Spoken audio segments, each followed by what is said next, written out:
Hi guys, хобболхой болонгийнхаа цаашинхэн дугаарт тавтай морил.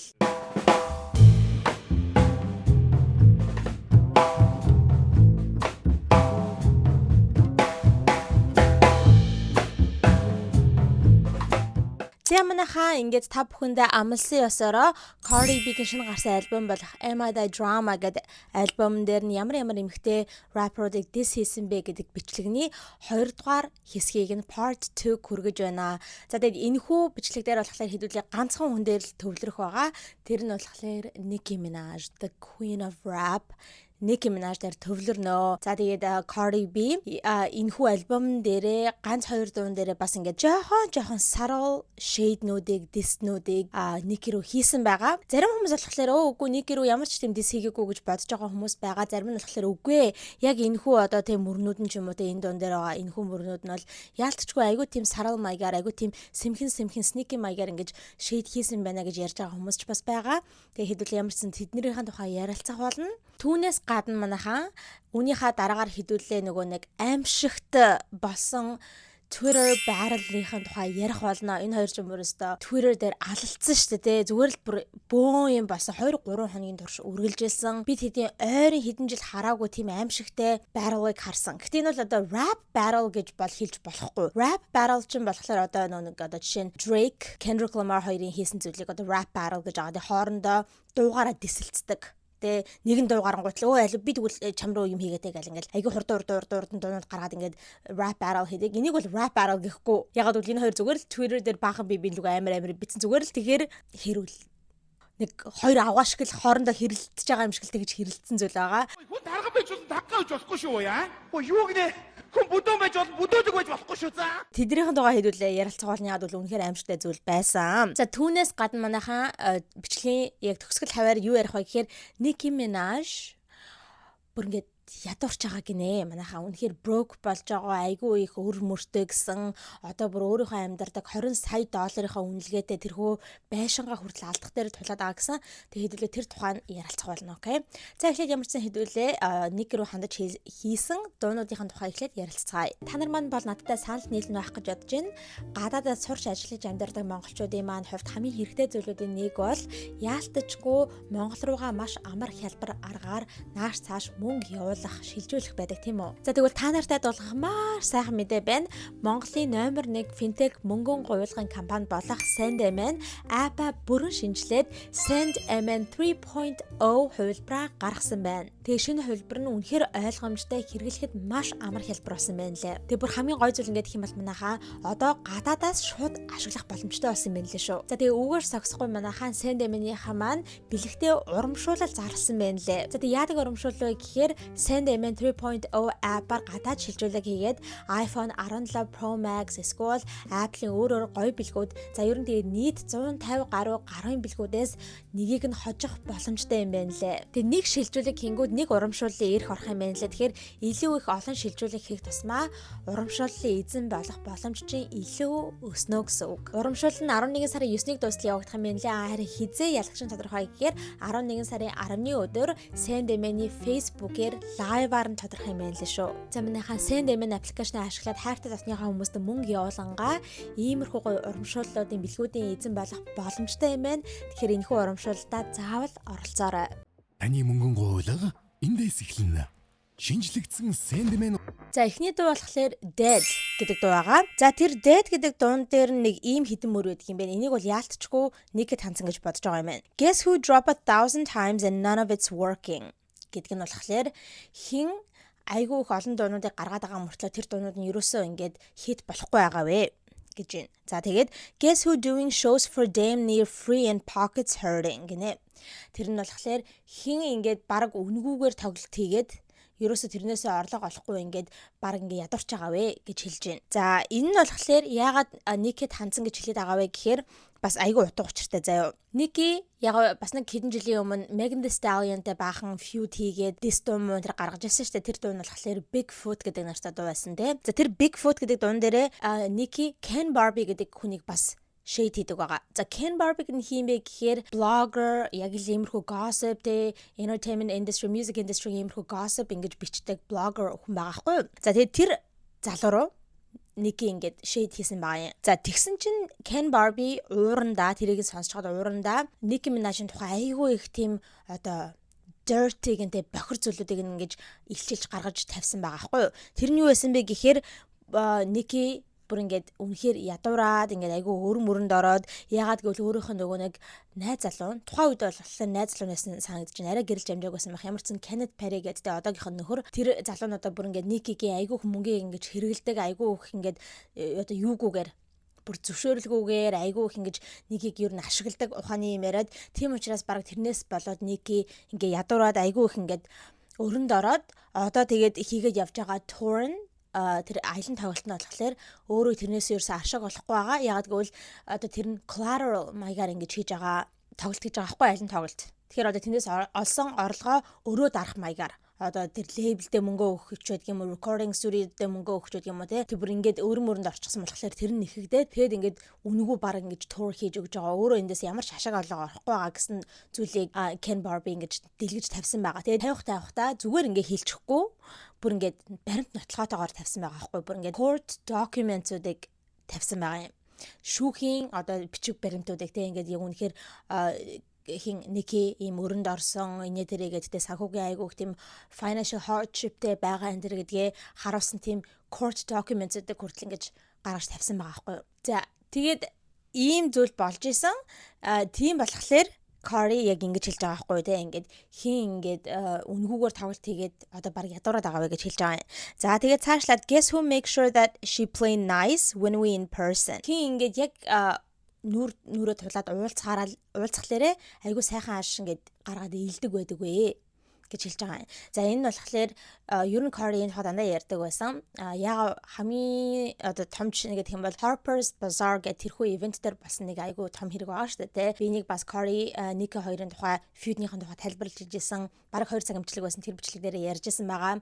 Cardi яг нэг тэр Harper's Bazaar ивент дээр очиод Nicki-гүнд Nicki рүү айгу attack хийгээд тэнгүүдээ гутал мутлаа авч шидэж мэдээд бөө юм болсон те. Тэрний дараагаар ч гэсэндээ Cardi хэлжсэн байхгүй ингээд Nicki яг ингээд баахан ингээд онлайнаар юм хүн бичээд идэг мөртлөө яг ингээд нөрөө тулаад уулзахлаар юу ч хийж чаддаггүй. Ингээд айгу ингээд би хамгаалагчийн араар орж нуугдаал ингээд айгу инээж мэнэглөө зүгээр байдаг гэж яриад байдаг байхгүй юу. Тэгээд тэрийг хэлж байгаа юм. За тэгэнгүүтээ and guess who done bodied up more bitches than they surgeon гэж хэлсэн байгаа байхгүй. Энэ нь болохоор бас нэлээд олон утгаар орж иж магадгүй.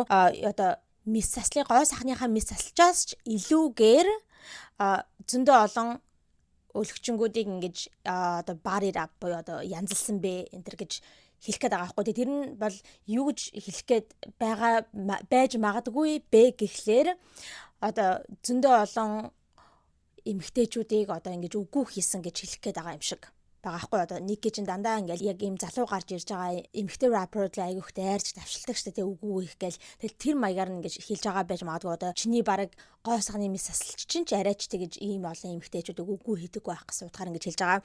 Эсвэл зүгээр юу ч хэлэх гэж байгаа байж магадгүй гэхээр зүгээр л айгүйх мис асал хэлсэн гэдгээр нь хэлэх гэж байгаа юм шиг байгаа юм. Гэхдээ энийг бол би нэг боломжтой гэж бодохгүй байна. Ягаад гэх юм бол Cardi B гэсэн зөндөө олон гой сахны мис асал хэлсэн тэрний тухай ч гэсэндээ өөрөө ярьдаг. Тэгэхээр I don't think that's it.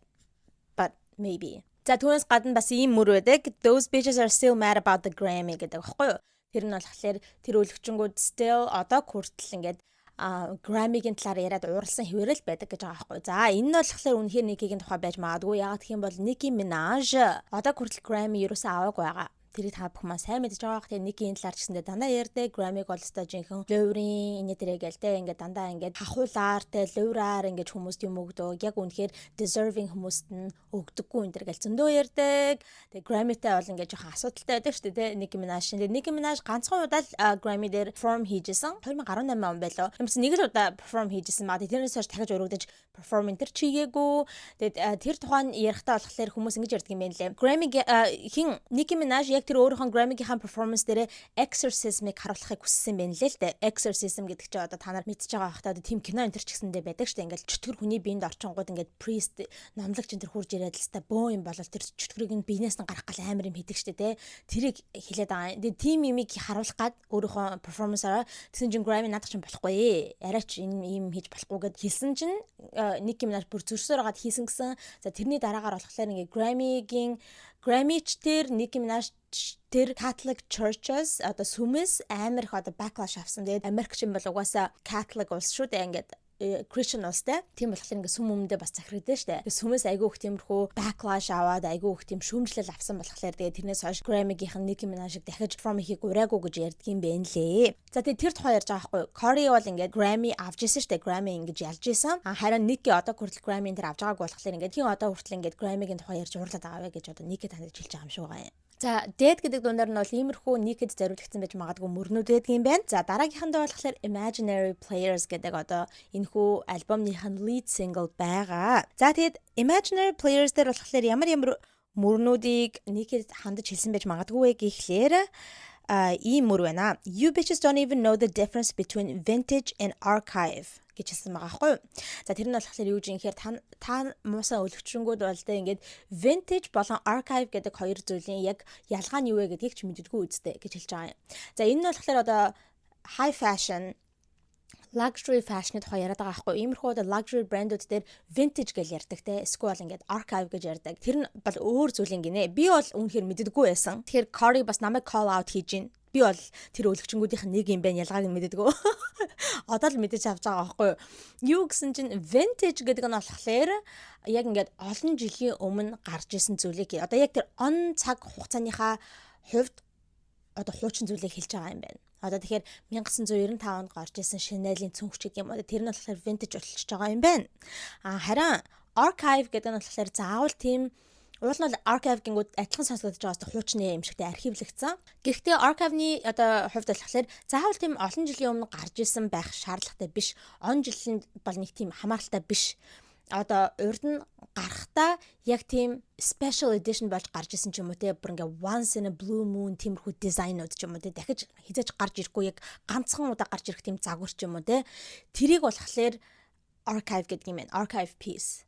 Окей. Тэгэхээр ийм ялгаатай юм байна л да. Тэнгүүд энийг Nicki-д зориулсан байж магадгүй гэж хэлээд байгаа нь яагаад вэ гэхээр Nicki бас нэг 2 сарын өмнө хаа өөрийнхөө Instagram дээрээ нэг vintage Versace-гийн vintage pump сүмсөд зураг авахулчихсан байсан. Тэнгүүдээ өөрөө яг тэрэн дээр доор caption-д нь бичсэн байсан байхгүй юу? Yes, these are vintage Versace pumps ч үлээ нэг тиймэрхүү юм тавьсан байсан байхгүй юу? Тийм ээ энэ бол ингээ Versace-гийн vintage дээр үеийн дэ одоо ийм pumps буюу ийм айгуу зузаан өсгөтэй гутлаадаг тий гутлаа гэж тавьчихсан байсан.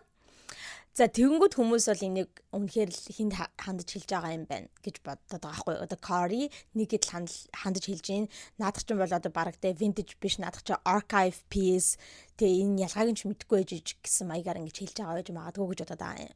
За дараагийн мөр болохоор Stripe like Tom Brownie These bitches should calm down гэж аахгүй. Tom Brownie гэдэг тэнгүүд яг үнэхээр Nicki хандаж хэлчихэж байгаа юм шиг болж байгаа юм. Яагаад вэ гэхээр энэхүү брэнд чинь luxury брэнд байгаа тийм. Энэ брэндийг өнгөрсөн жилийн Met Gala дээр Nicki өмсөж очсон. Энэ брендийн нүүр царай болж очсон байгаа. Тэгээд Tom Brown ч угаасаа ийм юутай штэ. Ямар одоо тийм онцлогтой вэ гэхээр энэ брендийн гаргадаг дандаа хувцснууд нь stripe ноттай ийм судалнуудтай. Тэ тэнгүүд яг stripe like Tom Brown гэсэн байгаа байхгүй юу. Тэгээд Nicki-гийн өмссөн яг Met Gala дээр өмссөн хувцс нь бол яг адилхан тийм баахан судалнуудтай байсан. Тэнгүүд яг үнэхээр Nicki-д хандж хэлж байгаа юм шиг байгаа байхгүй юу. Тэнгүүдээ те энэ өлөгчнгүүд бол ингээд тайвшрах хэрэгтэй энэ гэсэн зүйлийг бичсэн байна. За дараагийнх нь мөрнүүд болохоор all that old love go to new fan bases. Now you're 15 up, you already out of time. I'm a legend. They're gonna hang my heels from the power lines. Haha гэж бичсэн байна. За энэ нь болохоор ингэж байна. All that old love go to new fan bases гэдэг нь болохоор одоо наад тэр одоо чамд байдаг байсан хайр, ирдэг байсан хайрууд чинь одоо ингэ шин фэнүүд рүү очно гэж утгаар хэлж байгаа хгүй new fan base. Юу гэж хэлэх гээд байна гэхээр те чамд ирдэг байсан хайрууд бол те ингээд фэнүүдээс ирдэг байсан хайр хүндлэлүүд бол над руу ирнэ гэж хэлэх гээд байгаа хгүй. Би бол одоо ингээд шинэ artist над руу очих болно гэж хэлэх гээд байгаа юм. За тэгвэл түүнээс гадна now you're 15 up, you're already out of time гэдэг нь болохоор энэ бол бас айгүй гоё word play гэж би бодож байгаа юм. 15 up одоо уул нь бол ингэж хэлэх байхгүй. You're 10 your 10 minutes of fame is up энэ гэж ярьдаг байхгүй. 10 minutes of fame гэдэг ийм phrase байдаг. Хэллэг байдаг байхгүй. Юу гэдэг нь хэрэг одоо чинь нэг янз бүрийн ийм social дээр ингээл болонгууд бүр ингээл нэг хүмүүс нэг өөрсдөө оруулж ирээд л те ингээ өөрт нь хамааралгүй юмд ингээл орж ирээл нэг жижигхэн өөрөө клад авах гээд те жижигхэн ингээ бас тэрийг даламдуулаад өөрөө хүмүүсийн анхааралд орчих гээд нэг хитэн фолловерстай болчих гээд ч юм уу нэг тийм тэгдэг хүмүүс байдаг чинь нэр хүндний төлөө ингэж явдаг хүмүүс тэр хүмүүсийг одоо ингээд 10 minutes of fame гэж хэлдэг байхгүй 10 минутны одоо нэр хүндний төлөө явж ин гэж боддог. Яг тэгэхээр тиймэрхүү одоо шууганаар ингэж гарч ирж байгаа тиймэрхүү зүйлээр ингэж одоо нэр хүнд авж байгаа хүмүүс чинь нэр хүнд нь бол ингээд удаан тогтдоггүй шүү дээ. Яг гэвэл нэг дулаан шууган гарлаа 2-3 хоног ингэж шууглаа. Тэгээд хэдэн өдрийн дараа мартдаг л байхгүй. Тэгээд дахиад тэр хүний одоо followers нь өснө энэ гэсэн юм бол байхгүй. Зүгээр тэгээд нэр хүнд нь дуусч байгаа гэсэн үг. Тэгээд team имийг одоо your 10 minutes of fame is up гэж хэлдэг. Одоо чиний надад 10 минутын одоо нэр хүнд чинь дуусчлаа. Одоо ингэ болно гэдтэй тэгж хэлдэг. Тэгээд team хэллэгийг одоо 10 minutes гэдгийг өөрчлөөд 15 болгочихсон байгаа юм. 15. Гэхдээ 15 минут гэж хэлээгүй байгаад зүгээр л 15 up гэчихсэн байгаа юм. Тэгээд энийг болохоор хүмүүс ингэж бодож байгаа юм. Nicki Minaj яг одоо mainstream-д орж ирээд mainstream music industry-д орж ирээ. Яг үнэхээр өстой хамгийн хит болж исэн одоо дуу муу ингэж бүүм болсон цагаас хойшоо нийтдээ 15 жил өнгөрсөн байгаа юм. Яг энэ хүү том industry-д орсон цагаас хойш. Тэгэнгүүт Cardi юу гэж хэлэх гээд байна гэхээр те за одоо чи болно. Чиний 15 жилийн чинь одоо ингээ карьертэй нэр хүнд ингээ дууслаа. Чи одоо ингээ зайгаа тавьж өгөө гэж хэлж байгаа юм шиг тийм зүйлийг хэлсэн байгаа юм. Тэгэхээр ер нь нэг рүү хандсан байх магадaltaй байгаа зү. За тэгээ цаашлаад ингэж хэлсэн байна. The first rap bitch on the cover of Vogue, but somehow you'll past me, I suppose гэж хэлсэн байна. За энэ нь болохоор Vogue сэтгүүлийн тухай ярьж байна тийм. За ингэж хэлж штэ. Би бол ингээд Vogue сэтгүүлийн нүүрэн дээр гарсан хамгийн эхний эмэгтэй rapper гэж хэлж байгаа хгүй өөрийгөө тодтогч хэлж байна. Тэнгүү те гэхдээ чи бол өөрийгөө надаас илүү урдаад тэгчихсэн гэж бодоод байгаа юм шиг байна те I suppose гэд асууж байгаа хгүй. За энэ нь болохоор ер нь бол Cardi-гийн хэлж байгаа үнэ. Vogue сэтгүүл гэдэг айгүй том fashion magazine байдаг те бид бүгд сайн мэднэ. За тэгээ Vogue ч хамгийн анх ханаас гарч ирсэн бэ гэхээр Америкаас те Vogue USA ч хамгийн анхны Vogue сэтгүүл байгаа. Тэгээд Vogue-ийн одоо headquarter нь бас Америкт байдаг. За тэгэнгүүт тэг хүмүүс одоо Vogue сэтгүүл гэж бодонгууд хамгийн ихэнд боддог нь бол Америкийнх нь одоо яг оригинал яг тэрхүү сэтгүүл нь байгаа юм. За тэгэнгүүт хин Cardi бол үнэхээр 2020 онд Vogue сэтгүүлийн нүүрэн дээр гарч исэн. За тэгээд тэр нь бол үнэхээр яг өөрийнх нь хэлснээр одоо эмэгтэй rapper-ийн хувьд бол хамгийн анх удаага ингээд Vogue сэтгүүлийн нүүрэн дээр гарсан эмэгтэй rapper болж байгаа юм. Гэхдээ Nicki Minaj одоо өртөөд ч юм уртаад 2018 онд Vogue сэтгүүл дээр гарч исэн. Гэхдээ манайхаа Vogue USA байгаагүй. Америкийн Vogue сэтгүүл байгаагүй. Энэ нь болохоор Arabia тэ Арабын Vogue сэтгүүлийн нүүрэн дээр 2018 онд гарч исэн. За тэгээд тэнгууд одоо энэ дээр ч асуудал байгаа байхгүй. Nicki-г одоо хамгийн ихэнд гарсан эмэгтэй rapper гэж хэлэх үү? Vogue дээр эсвэл Cardi. Ягаад гэм бол уул нь 2018 онд Nicki гарсан үнэн байгаа. Гэхдээ тэр чинь Vogue USA байгаагүй. Яг нэг гол USA Vogue сэтгүүл нь байгаагүй. Тийм болохоор ингэж асуудалтай болоод байгаа байхгүй юу? Тэгээд Cardi гэж хэлж байгаа юм. Би бол ингээ анхны эмэгтэй rapper Vogue дээр гарч исэн. Гэхдээ чи өөрийгөө бол ингээ Arabia дээр гарснагаа надаас урдцсан гэж бодоод байгаа юм шиг байна те гэж одоо тийм аягаар хэлж байгаа байхгүй юу. За тэгээд цаашлаад ингэж хэлсэн байна. I do not call the cops, it's on all the ops гэж хэлсэн байгаа байхгүй юу. За энэ болохоор би бол ингэж ерөөсөө цагдаа магдааг дуудаад байдаггүй.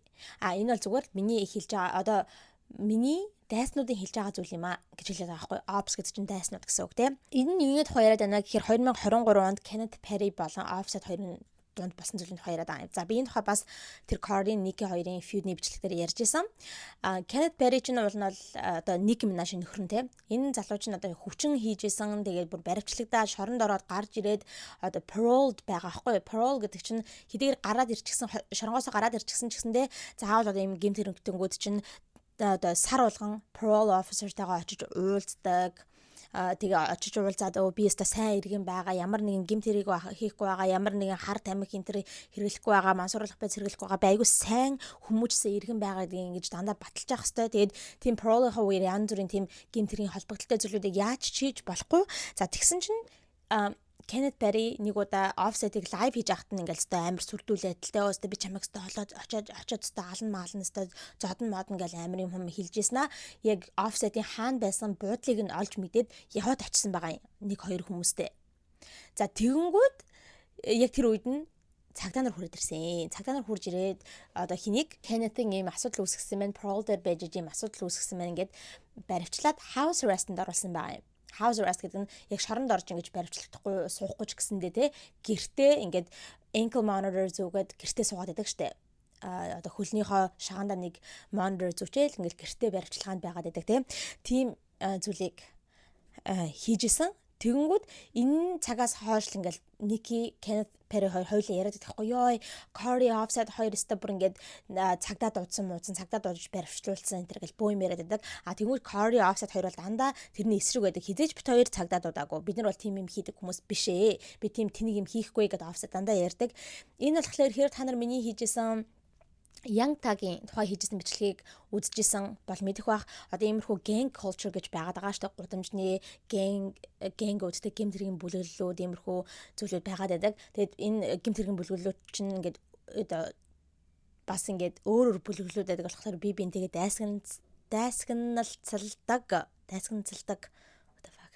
За тэгэд гэхдээ хамгийн номер 1 street rule бол гудамжны хамгийн номер 1 дүрм юу вэ гэхээр хэдийгээр чиний дайсан байлаа гэд чи цагдаад ингээд тэр хүнийг матаж болохгүй. Тийм snitch байж болохгүй. Цагдаатай ерөөсө харилцаа тэрэггүй гэдэг тийм номер 1 дүрм байхгүй. Тэнгүүд Offset хэлдэг ус ахгүй. Би бол тийм гудамжныхаа дүрмийг ингэж юу аахгүй эвдэхгүй. Би тэгэж цагдаа магдаа дууддаг тэнэг хүн бишээ гэж хэлжсэн. За тэнгүүд Corey энэ дэр хэлж байгаа хгүй. Би бол ингэ цагдаа дууддаггүй. Зүгээр л миний дайснуудаа хэлээд байгаа үг юм аа гэж хэлж байгаа хгүй. За тэгээд цаашлаад ингэж хэлж гин.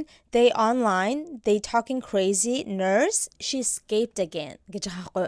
За энэ нь болохоор Nikki-гийн онлайнаар хийдэг галзуурлуудын тухай яриад байгаа байхгүй юу? Юм шиг байгаа юм. Окей. Яагаад вэ гэхээр ингэж хэлж штэ нөгөөдөг чинь ингээд онлайнаар гарч ирээд одоо дахиад нөгөө галзууслууд юм да яриад унлаа. Хүүе сувлагчаа нөгөө галзуу чинь дахиад л гараад ирлээ шүү гэж юм хэлж байгаа байхгүй юу?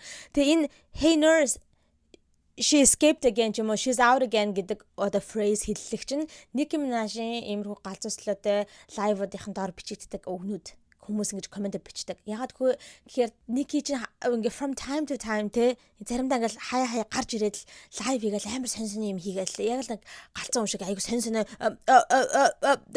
гэж ярьж маяад л айгу сонсон юм хийгээл хүмүүсийг бүр ингээд нүдэг нөрөөнөр гаргадаг штэ те бүр ингээ юу вэ like are you okay Nikki like are you fine гэл фэнүүд нь бичээлтэй зүгээр үгээл та нар одоо санаж байгаа бол Megan Thee Stallion-тэй feud хийж байхдаа нөгөө нэг Megan Thee Stallion-ы нас орсон ээжийнх нь тухай яриад lie on your damn mama lie on your damn mama гэж мэгэл те нөгөө хүмүүс бүр what the fuck гэл фэнүүд нь те on your dead mother on your dead mama on your dead you know lie on your dead mama тэгэд ингэж галзуу юм хийх тоолонд нь хүмүүс тэгж таахгүй. Okay, nurse, she's out again. Сувлагчаа нөгөө галзуу чинь дахиад гараад ирсэн байх шүү гэд тийм бичлэг тэгээд тэрийг ашигласан байхгүй тэр хэллэгийг. Тэгэхээр яг л үнэхээр you know, Nicki Minaj даруулсан юм шиг байгаа юм. За тэгээд цаашлаад ингэж хэлж байгаа байхгүй.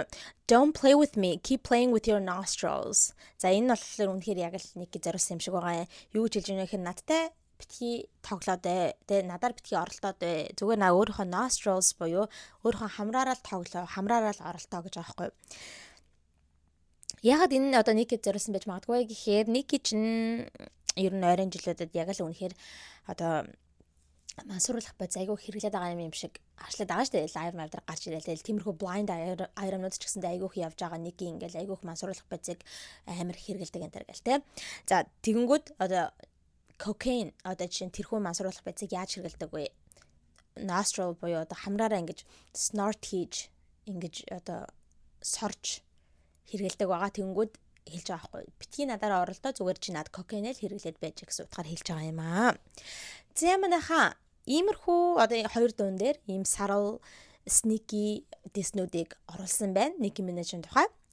За ингээд одоо хэдүүлээ нөгөө аимшигт Twitter Battle-ийн тухай ярих гэж байна. Энэ хоёрын дунд бас аимшигт зүйлийн тухай ярих гэж байна. Тэгээ Монголд маань энэ жилийн хамгийн анхны цаас бударч орсон гэж би сонссон. Тэгээ та нар маань бүгдээрээ анхныхаа цасыг enjoy-дод байж байгаа байхаа гэж би найдаж байна. За тэгээд анхны цаас ч ороод эхэллээ. Хүүтрээд эхэллээ. Өвлийн цаг ирж байна. Өвлийн цаг ирнэ гэдэг маань ориглон дарсны шампаний улирал эхэллээ гэсэн үг. Яагаад өвлийн улирлыг шампаний улирал гэдэг вэ гэхээр угаасаа ойлгомжтой. Өвлийн улиралд шинэ жил болдог. New Year's Eve. Шинэ жилээр хэдүүлээ юу хийдэг вэ? Ориглон дарс буудуулдаг тийм үү? За шинэ жил ч ардчихсан ориглон дарсны улиралч хаяан дэрчгсэн байгаа учраас би та бүхэндээ маш гоё ориглон дарсыг санал болгоё. За ямар ориглон дарсыг санал болгох гэж байна гэхээр World Wine компани Монголд оруулж ирдэг Freshnet хэмээх энэхүү ориглон дарсыг санал болгож байна. Freshnet ориглон дарс нь шинээр 2 бэлгийн сеттэй болсон байна. За ямар бэлгийн сетэд байгаа вэ гэхээр Cordon Negro 750 мл ийм gift set байгаа. Түүнээс гадна Prosecco Mini 200 мл ийм gift set бас байгаа шүү. За mini болон том гэсэн ийм хоёр төрлийн gift set-үүд маань хоёулаа дотроо маш гоё, тансаг, чамин ийм ориглон дарсны хоёр ширхэг хундахтай ярьж байгаа. Тэгэхээр хүнд бэлгэнд өгөхөд ч гэсэндээ үнэхээр чамин тансаг бэлэг болж чадна. Түүнээс гадна яг хэрэгцээтэй бэлэг байгаа хгүй те. За тэгээ угаасаа удахгүй шинэ жил болох чинь шинэ жилээр найз нөхөдтэй эсвэл ажлынхантаа ямар бэлэг өгөхөө мэдэхгүй байгаа бол энэхүү gift set-ууд бол үнэхээр тохиромжтой шүү. За Freshnet брэндийг бол миний үзэгчдээ сайн мэддэг болсон байгаа бах.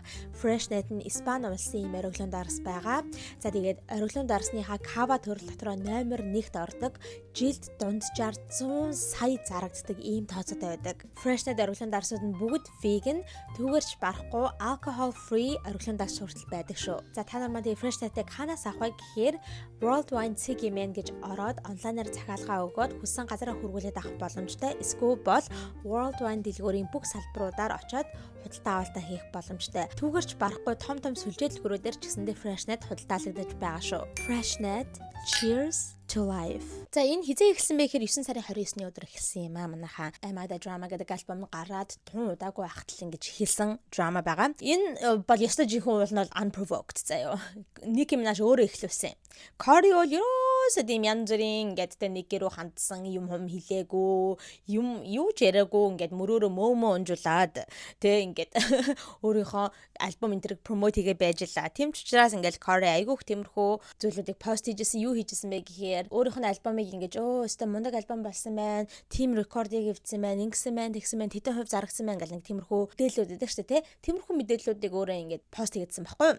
Одоо чинь гэх юм бол Cardi became the first female rapper in history to debut her first 2 albums at number 1 on the Billboard 200 гэж хэлж байгаа байхгүй юу? Тийм зүйлийг пост хийсэн маань тэрний юу гэж байна гэхээр Cardi B хамгийн анхных нь 2 альбом нь Billboard 200 гэдэг чартны шууд номер 1-т энэ байр суурьнд ингэж жагссан дебют хийсэн хамгийн анхны эмэгтэй rapper болж одоо түүхэнд бичигдлээ гэдэг ийм зүйлийг Cardi одоо пост хийсэн байгаа. Түүнээс гадна the only female rapper to have all her albums sell at least 200,000 first week гэдэг ийм зүйлийг бас пост хийсэн байгаа. Тэр нь болохоор те Cardi B ингээд одоо бүх альбомнууд нь бүх гаргаж байгаа цомгнууд нь дор хаяж эхнийхээ 7 хоногта дор хаяж 200,000 хувь зарагдсан ийм цорын ганц эмэгтэй rapper болж түүхэн бичигдлээ гэдэг зүйлийг одоо пост хийсэн байгаа юм. За түүнээс гадна the first female rapper to have 25 songs simultaneously charting in the top 200 on US Apple Music гэж хэлж байгаа хгүй. За тэр нь болохоор US Apple Music гэх тэрхүү чартанд одоо top 200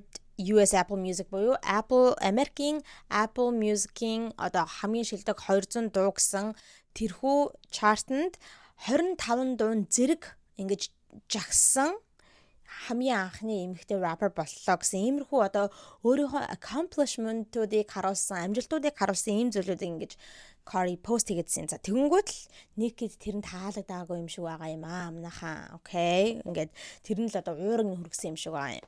За Nicki яаж эхэлсэн бэ гэхээр айгүй тийм шэри зүйлүүдийг пост хийж эхэлсэн байгаа. Яг Cardi-д зориулаагүй шууд ингээ Cardi гэд хэлчихээгүй ч гэсэндээ айгүй тийм шэри зүйлүүдийг пост хийж гисэн. Одоо чинь гэх юм бол Eagle-ны зураг, бүргэдний зургийг ингэж пост хийгээд унсан зай Twitter дээр. За тэр нь болохоор ямар очтой вэ гэхээр Cardi B-гийн энэхүү альбомныхаа шинэ гаргаж байгаа альбомныхаа cover зурган дээр Cardi ингээд амар хэрээнүүдтэй зураг авахчихсан байдаг. За тэгээд та нар бодоод үзтээ бүргэд хэрэг хоёрын аль нь илүү хүчтэй амтан бэ? Хүчтэй шувуу вэ? бүргэд ойлгомжтой тийм үү. За тэгэнгүүт бүргэд хэрэв хоёр чинь бас тийм хоорондоо асуудалтай байдгийн гинэ. Яг араатай амьтдын тухай ярьж байгаа шүү заяа. Юу вэ гэхээр хэрэг бүргэдийн дургуй хүргмээр санагдсан үедээ ингээд нуруунд дээр нь гараа суучдаг гинэ. Тэгэнгүүт бүргэд бол ерөөсөө ингээд тэрнтэй ингээд цолтоод байдаггүй яадаггүй гэхээр зөв зүгээр ингээд амар дээшиг нисэн явцдаг гинэ.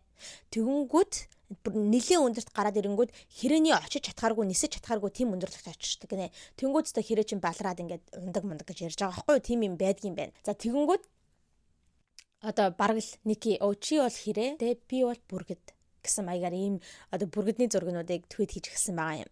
За түүнээс гадна $4.99 гэдэг одоо энэхүү тоог ингэж твит хийсэн байгаа юм. Тэр нь болохоор $4.99. За буюу $5. Тэ. Яагаад ингэж хэлж байгаа вэ гэхээр Cardi B-гийн альбом нь $5-аар зарагдчихсан. 4.99-оор. Тэнгүүд чист өөрийгөө амар их хувь одоо альбом дээр зарсан гэдэг байгаа. Чиний альбом чинь $4, $5 үстэй. Тийм учраас баг зарж байгаа үстэй. Айгүйх зарагдаж байгаа үстэй гэсэн утгатай тийм shady имийг ингэж $4.99 гэд твит хийчихсэн байгаа байхгүй. Тэгээ тэрийг бол угаасаа хүмүүс амар хурд ойлгочихж байгаа шүү дээ. Cardi л зориулж хэлээд ингээд. За тэгэнгүүтээ цаашлаад ингэж хэлсэн байгаа юм. Barney Dangerous. Barney гэдэг чинь манайхаа хэрвээ та нараа үзчихсэн бол ялангуяа манай millennial үеийнхэн бол ингээд үзчихсэн байж магадгүй. Юу вэ гэхээр нэг тийм шоу байдаг шүү дээ. Хүүхдэд зориулсан шоу. Disney-гийн шоу тий. Нэг Barney үзмийн ягаан өнгөтэй нэг тийм чихмэл тийм динозавр гэдэг тий.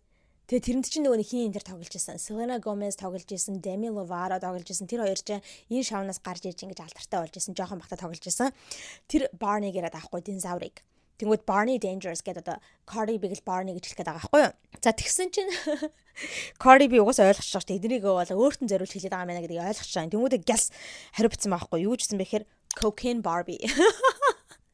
Cocaine Barbie боёо одоо Nicki Minaj-ийн одоо whole persona нь болохоор ингээд Barbie. Тэгээ дандаа юм ягаан өнгөөр тодорхойлогддог өөрийнхөө ус мөсөн дандаа ягаан байдаг тий. Тэгэл Barbie шиг гарч ирсэн шүү дээ тий. Тийм учраас ингээд дандаа ингээд Nicki-г Barbie гэж ярьдаг. Nicki-гийн одоо fan base-ийг нь гэсэндээ Barbs гэж ярьдаг тий. Тийм болонгууд Cocaine Barbie гэж хэлчихэж байгаа байхгүй. Cocaine хэрэгэлдэг бүр ансруулалт бодисон донтчихсан Barbie гэж дуудаж байгаа юм. За тэгсэн чинь Nicki Minaj цаашаа үргэлжлүүлээд ABCDEFG Heavy Tongue гэж бичсэн байгаа байхгүй.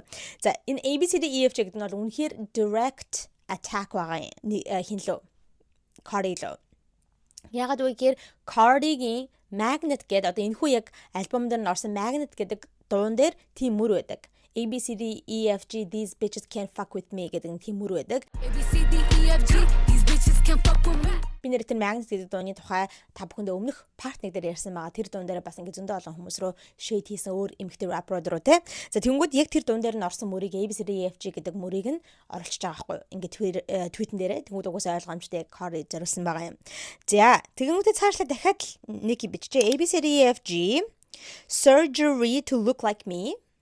Tell the rat and tell Jay-Z Rico fraud and perjury гэжсэн байхгүй. За манайха нэрээ нэг юм хэлэхэд энэхүү одоо энэ rap battle дээрээ заяа rap battle биш ээ. Twitter battle дээрээ заяа амар их ингээд Jay-Z-г оруулж иж яриад байдаг. Jay-Z болон Jay-Z-гийн label болох Rock Nation ингээл бас оруулж ирээд diss хийж яриад байдаг заяа.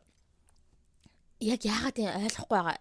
Яг уу Nicki бол ингээд бүр ингээд Jay-Z-тэй in public одоо feud хийгээд айгүй удаж байгаа. Бас нэлээд олон сар болж байна. Нэг one sided beef заяа. Тэрний юу вэ гэхээр Jay-Z ерөөсө хариулаад байдаггүй. Nicki-гийн одоо хэрүүлэлт нь feud-нд нь оролцоод хариу өгөөд байдаггүй. One sided beef буюу энэхүү beef нь зөвхөн ганцхан Nicki-гээс л ирдэг. Ингээл Nicki ингээл Jay-Z рүү хандаа ингээл юм хийгээд байдаг. Тэг шүүхт өгнө энэ төр гэж одоо айлгсан. Яагаад гэсэн чинь ийм ингэнэ Jay-Z-гийн одоо платформ байдаг те Tidal гэдэг нэг платформ хөгжим ингэ сонсдог платформ байдаг. Тэгэнгүүт Tidal өөрт нь өөртөө гэж яриад байгаа юм байна. Tidal нь одоо Nicki-гийн одоо хөгжмөд ингэж стрим хийсэн тийм гэрээтэй байсан тэгсэн чи тэрнийх нь мөнгийг өгөөгүй хин одоо Tidal бол надад өөртөө Jay-Z бол надад өөртөө тэрийг мөнгө төлөхгүй байна бла гэл. За түүнээс гадна хин Jay-Z өөрийнх нь карьерийг бүр ингээд үгүй хийх гээд саботаж хийгээд айгүй их юмудыг хийсэн Super Bowl дээр ерөөсө тоглохгүй байгаа ч гэдэг юм уу те урьж тоглохгүй байгаа энэ гээд баахан тийм юмдаг л ярьсан юм байна. Jay-Z-гийн label болох Rock Nation чинь одоо энэ Super Bowl гэд айгүй том halftime show байдаг шүү дээ. Super Bowl хөл бөмбөгийн одоо тэмцээний дунд болдог halftime show гэдэг айгүй том шоуны одоо performance-уудыг сонгодог label чинь болохоор Rock Nation буюу Jay-Z байгаа юм. Тэнгүүд Jay-Z ингээд намайг ерөөсө карьерийг минь саботаж хийх гэдэг болохоор ерөөсө намайг ингээд Super Bowl дээр урддаггүй ч гэдэг юм уу те. Тиймэрхүү зүйлүүдийг ингээд айгүйх ярьж Jay-Z руу ингээд one sided beef хийгээд байгаа юм байна лээ. Гэхдээ за яг тэр нь бол ингээд Jay-Z ингээд тийм хийж байгаа юм байна. Гэхдээ яагаад Cardi B-тэй ингэж хийж байгаа энэ хүү feud-н дээрээ Jay-Z дахин оруулж ирээд байгааг би ерөөсөй ойлгохгүй байгаа. Яагаад гэвэл Cardi B Jay-Z-тэй ямар ч тийм холбоотой бол биш заяа. Яагаад гэх юм бол тийм direct холбоо бол байхгүй. Cardi B Jay-Z-гийн лейблд ерөөсөй хамаарагддаггүй. Atlantic Records хамаарагддаг. Rock Nation-гийн дуучин биш. Тэгээд хадлаа ингээд дахин оруулж ирээд байдаг айгуу сэн заяа. Тэгэд хин Cardi ч гэсэн тэр тухайга хэлдэг одоо энэ tweet-эн дээр хэлдэг. Чи яагаад ингээд Jay-Z оруулж ирээд байгаа юм бэ те? Би ерөөсөө энэ наатны чин лейблийн дуучинч биш штэ. Би өөр л одоо лейблийн дуучин гэж бүр хэлдэг. Тэгэд эсвэл ийм байж магадгүй юм шиг. Cardi-г одоо энэ хүү дунд альбомд орсон Imaginary Players гэдэг тэр дуучин Jay-Z-гийн 90-ад онд гаргаж ирсэн дууны одоо сампл ахгүй юу? Тэр одоо дууных нь beat интернэ. Тийм болохоор тэгээд байгаа мó I don't know. За тэгээд ингэж хэлж дээ те surgery to look like me буюу надтай адилхан харагдах гад мис сасл хэлгсэн.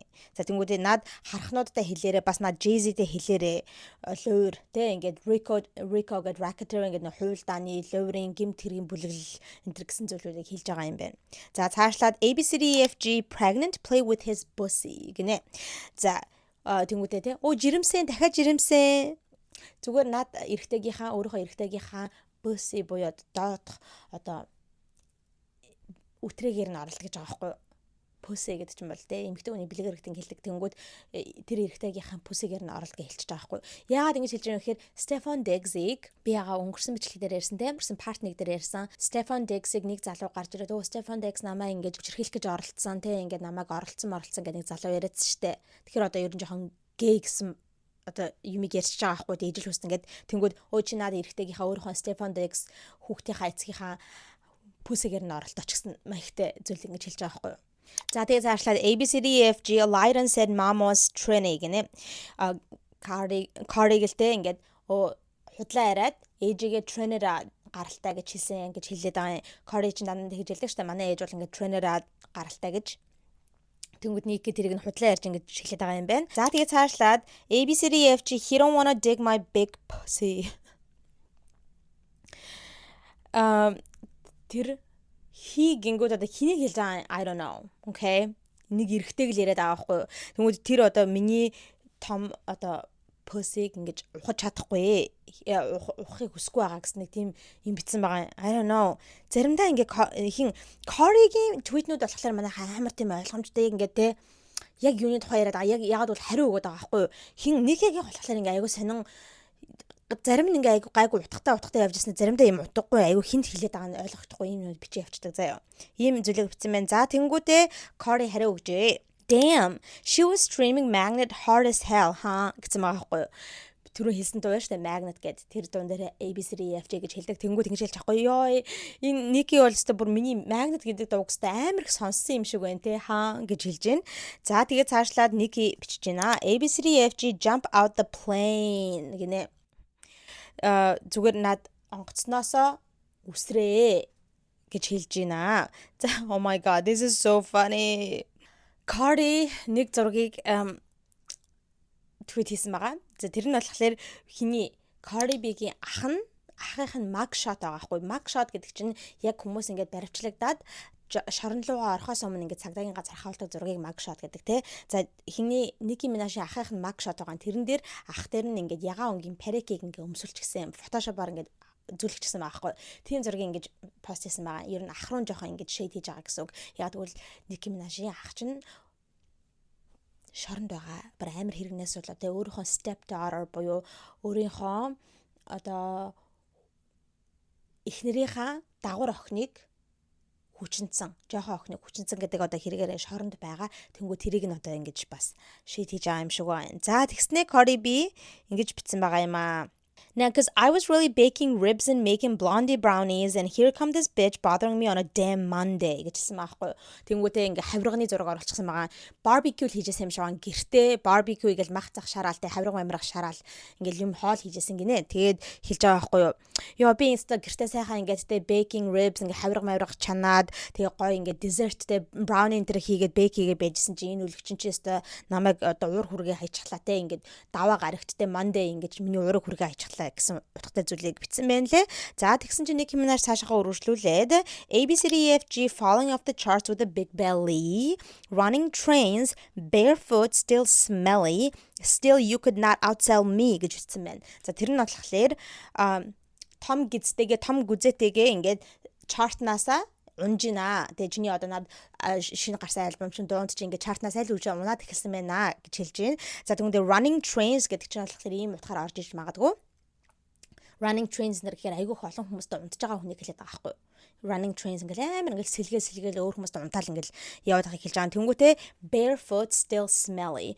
Өмсөх гуталж байхгүй хөл нөцгөн тэгсэн мөртлөө still smelly буюу одоо хүртэл айгүй муухай өмхийн үнэртэй гэсэн зүйлийг хэлж гэн. За тэнгүүтээ гэхдээ чи одоо хүртэл чи хизэж намайг outsell хийж чадахгүй, надаас илүү хувь одоо альбом зарж чадахгүй, надаас илүү амжилттай болж чадахгүй гэж хэлж байгаа юм шиг байна.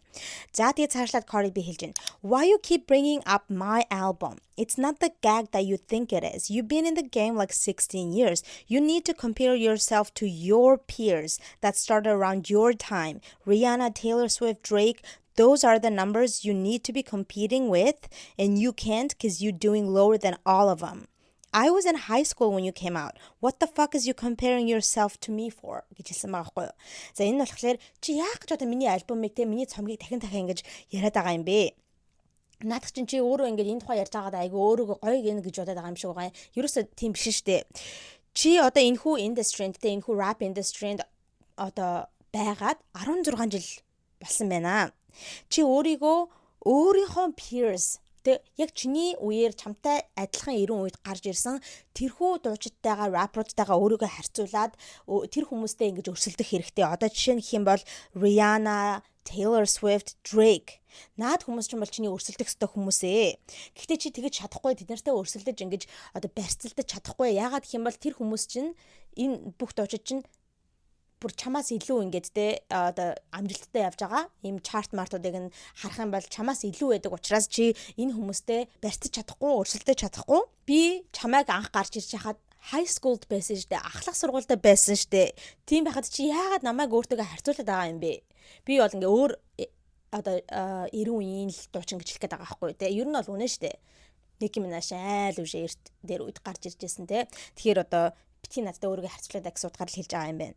За тэгсэн чинь Nicki AI-аар хийсэн Cardi B болон Jay-Z хоёрын зургнууд хийсэн байгаа юм заяа. Энэ амар эдтэй. Cardi-г болохоор Cardi-гийн царайг ингээд нөө Barney-гийн биенд оруулчихсан байгаа байхгүй юу. За тэнгүүдээ Jay-Z-ийг болохоор ингээд ягаа өнгийн париг зүвжчихсэн бах мөнгө барьчихсан. Ингээ уйлж байгаа тийм зураг ингээд хийчихсэн байна. За цаашлаад Nicki ингэж хэлж байна. Raw dogging pregnant with the fourth baby. Barney B, BV, HPV allegedly гэж хэлсэн байна. Тэнгүүдээ амар нэг хүүхлэг нэг байгаа байхгүй ингээ бөксөө талент харж байгаа тийм юм тавьчихсан байна. Ингэж хэлж байна. Raw dogging гэдэг чинь болохоор манайхаа бэлгэвчгүйгээр бэлгийн харилцаанд орохыг хэлдэг байхгүй юу. Тэнгүүд бэлгэвчгүйгээр бэлгийн харилцаанд ороод аль үшэнэ ингээ 4 дахь хүүхэдтэй гэж ирмсэн болчихсон гэж хэлж байна. За тэнгүүдээ Barney B, BV гэдэг нь болохоор манайхаа bacterial vaginosis гэдэг одоо ийм өвчин гэх юм уу? За өвчин л гэх юм бах та тий. Би монголоор өвчнийх нэрийг мэдэхгүй байна. Энэ болохоор нөгөө нэг мөөгөн цэр биш байхаа. Мөөгөн цэр чинь болохоор yeast infection баггүй юу? Тэгэхээр мөөгөн цэр биш. Bacterial vaginosis гэхээр яг юу бол биш. Бэлгийн замын халдварт өвчин бол биш. Энэ бол эмэгтэйчүүдийн ингээд тусдаг одоо өвчин байхгүй одоо эмэгтэйчүүдийн одоо бактериар дамжиж гардаг өвчин гэсэн үг. Би одоо яг юу би одоо орчуулад оруулахыг бодъё заяа. Bacterial vaginosis гэдэг нь яг монголоор юу гэдгийг. За тэнгүүдээ Cardi хэлэх гээд байгаа байхгүй bacterial vaginosis те тийм өвчнөд ягаад гэх юм бол дандаа ингээ бэлгийн харилцаанд ордог. За тэнгүүдээ HPV гэдэг чинь бас өвчин. Гэтэ энэ бол үнэхээр бэлгийн замын халдвар төвчин. Яг бэлгийн замаар дамжиж халдварладаг те. Тэнгүүд ингээд чи дандаа ингээд юугөө те бэлгэвчгүй бэлгийн харьцаанд орж завардаг болохоор ийм зааван байлаар өвчнүүдтэй гэсэн зүйлийг хэлж байгаа. Тэнгүүдээ allegedly гэдгчсэн байгаа байхгүй. Allegedly гэдэг чинь те тэгсэн гисэн гэд те тэгж хэлж байгаа юм. За тэгээд цаашлаад Cardi ингэж хэлжээ. All right, now this is the third tweet talking about my pregnancy, like you wasn't going to different fertility doctors because you couldn't reproduce from all them perks scrambling your eggs. Not allegedly. Lord protect my babies гэж хэлсэн байна. Энэ болохоор за энэ бол ингээд чиний 3 дахь удаагийн одоо tweet байна. Миний хүүхдийн талаар ярьсан. Миний одоо жирэмслэлийн тухай ярьсан 3 дахь tweet чинь байла. Чи бүр ингээд амар их perks гэж аахгүй. Perks чинь бас нөгөө нэг юу штэ мансууруулах байц. Чи баахан ингээ perks хэрэглэсээр байгаад тэр чинь ингээ чиний өмдөгчөнд нь нөлөөлөд тэгээд чи бүр хүүхд төрүүлж чадахгүй одоо хүүхд олж чадахгүй болоод чи бүр ингээд үр суулгуулахтай fertility эмчнүүд рүү очиж исэн бидтэй ингээд баахан fertility doctor-нуудтай уулзаад явж исэн бидтэй гэж хэлж ин тэнгүүтээ not allegedly буюу тэгсэн гисэн гэж уулна Cardi Nicki өөрийнхөө tweet-нээр оруулсан штэ тэ. Тэнгүүд not allegedly буюу би үнэхээр мэдж байгаа энэ бол баримттай зүйл. Тэгэхээр би allegedly гисэн гэж хэлэхгүй гэсэн утгаар нь ингэж хэлж байгаа юм. За тэгвэл эзэн минь миний хүүхдүүдийг одоо хамгаалаарай гэсэн зүйлийг сүүлд нь оруулсан байна. За тэгээд Nicki Minaj цаашаа инста амар урт твит байгаа байхгүй манайхаа. Тэгэхээр би бүгдээрээ тэгэж уншиж өгөхгүй яг харж агаад яг гол хэсгүүдийг нь та нартаа орчуулад өгчихье заяа шууд. Би бол те хизээч fertility doctor интернеттэй очиж уулзаж байгаагүй бүр ингээд тэд нартай ингээд бүр ярьж байгаагүй. Чи бол ингээд хүн амтантай ингээд унтаа явдаг тэгээ танай нөхөр чинь ингээд одоо чит хийдэг чиний араар тавьдаг энэ төр гэж хэлж байгаа хгүй. Тэнгүүдээ одоо чамаас ингээд хүүхдийн мөнгө нэхэд байгаа үстэн тэр гэж хэлж байгаа. Тэр нь болохоор offset-ийн тухай яриад байхгүй. Offset чинь Cardi-гийн араар 8 их тавьдаг байсан. Тэгээ одоо юу яагаад байгаа шүү дээ. Хинээс хэрүү яг салхтаа хөрвөл одоо яг divorce and finalize хийгдээд эцлэгдээгүй байгаа. Тэхийн тулд ингээд баахан юм offset чинь ингээд Cardi-гаас шаатаад байгаа шүү дээ. Байшинлгэн, мөнгөлгэн, тэг хүүхдийн мөнгөлгэн тэрийг нэрэд авахгүй. Чамаас одоо хүүхдийн мөнгө хүртэл шаардаад байгаа үстэй гэсэн утгаар нь хэлж байгаа юм байна. Тэнгүүтээ ингээд бараг шүүхтэлцээ. Чиний одоо medical records чинь надад байгаа. Тэг эрүүл мэндийн чинь одоо шинжилгээний хариу records-нууд нь надад байгаа. Тэднэр чи үзүүлэн шүүхтээр очиод үзүүлэх гэсэн юм ярьж байгаа юм. Тэг би гахаад байхгүй. Яахлаар Nicki Minaj Cardi B-гийн medical records байдаг байна гэж бодоод байгаа юм. За тэнгүүдээ би ингээд сая хуульчдтайгаа ярьсан чинь манай хуульчид бол ингээд чамайг 36 сарын дотор ингээд homeless болгож чадна, гэр оронгүй болгож чадна те ингээд шүүхтэлцээд чиний хамаг имиж аваад ингээд чамайг 36 сарын дотор homeless болгож чадна гэж хэлсэн. За тэнгүүдээ ингэж хэлж байгаа байхгүй юу? Чи бол мэдгүй л ахaltaа те Barney B гэж Cardi хэлж дээ. Чи бол баг мэдгүй л ахaltaа. Гэхдээ зарим эмэгтэйчүүд бол те яг өөрийнхөө жирэмслэлтийг төлөвлөдгийн штэ. Чам шиг юм байлаар заваа ингээд те хүн амтантай унтаа яваад байдаггүй dirty Heineken pussy twat энэ төр гэл амар хэлчин заяа. Амар бохор одоо үтрээтэй энэ төр гэж хэлж байгаа байхгүй амар заваа дандаа хүн амтантай унтаж явдаг гэж хэлэх гээд байгаа юм шиг байна. Би бол ингээд чам шиг дөрвөн эмэгтэйг зэрэг жирэмсэн болгосон иймэрхүү эрэгтэйчүүдээр өөрийгөө жирэмслүүлээд явдаггүй гэж хэлэх гээд байгаа байхгүй. Тэр нь болохоор Stefan Diggs-ийн тухай яриад байгаа юм. Би энэ тухай бас ярьжсэн дээр нэг бичлэг дээрээ Stefan Diggs яг хиний Cardi-гаас гадна 2 3 өөр эмэгтэйчүүдийг зэрэг жирэмсэн болгосон гэдэг тийм одоо rumor байгаад байгаа тэр тухайн ярьж байгаа байхгүй юу? Чи одоо ингээд өөрийнхөө сүнсийг чөтгөр tudалцсан болохоор одоо чөтгөр чинь чамаас одоо юм авах гээд хүрээд ирсэн байна. Тийм болохоор одоо ингээд чи иймэрхүү залуучуудтай орооцолтод байгаа гэсэн утгаар нь хэлж байгаа юм шиг байгаа байхгүй юу? За тэнгүүдээ ингэж хэлж гэн би бол ингээ өөрийнхөө анхныхаа хайртайгаа уулзраад тэгээд тэр хүнтэйгээ хүүхэдтэй болсон одоо жирэмсэн болсон. Би эхлээд тэр хүнтэйгээ залуудаагаа суугаад гэрэлчгээд тэгчгээд жилийн дараа ингээд хүүхэдтэй жирэмсэн болсон.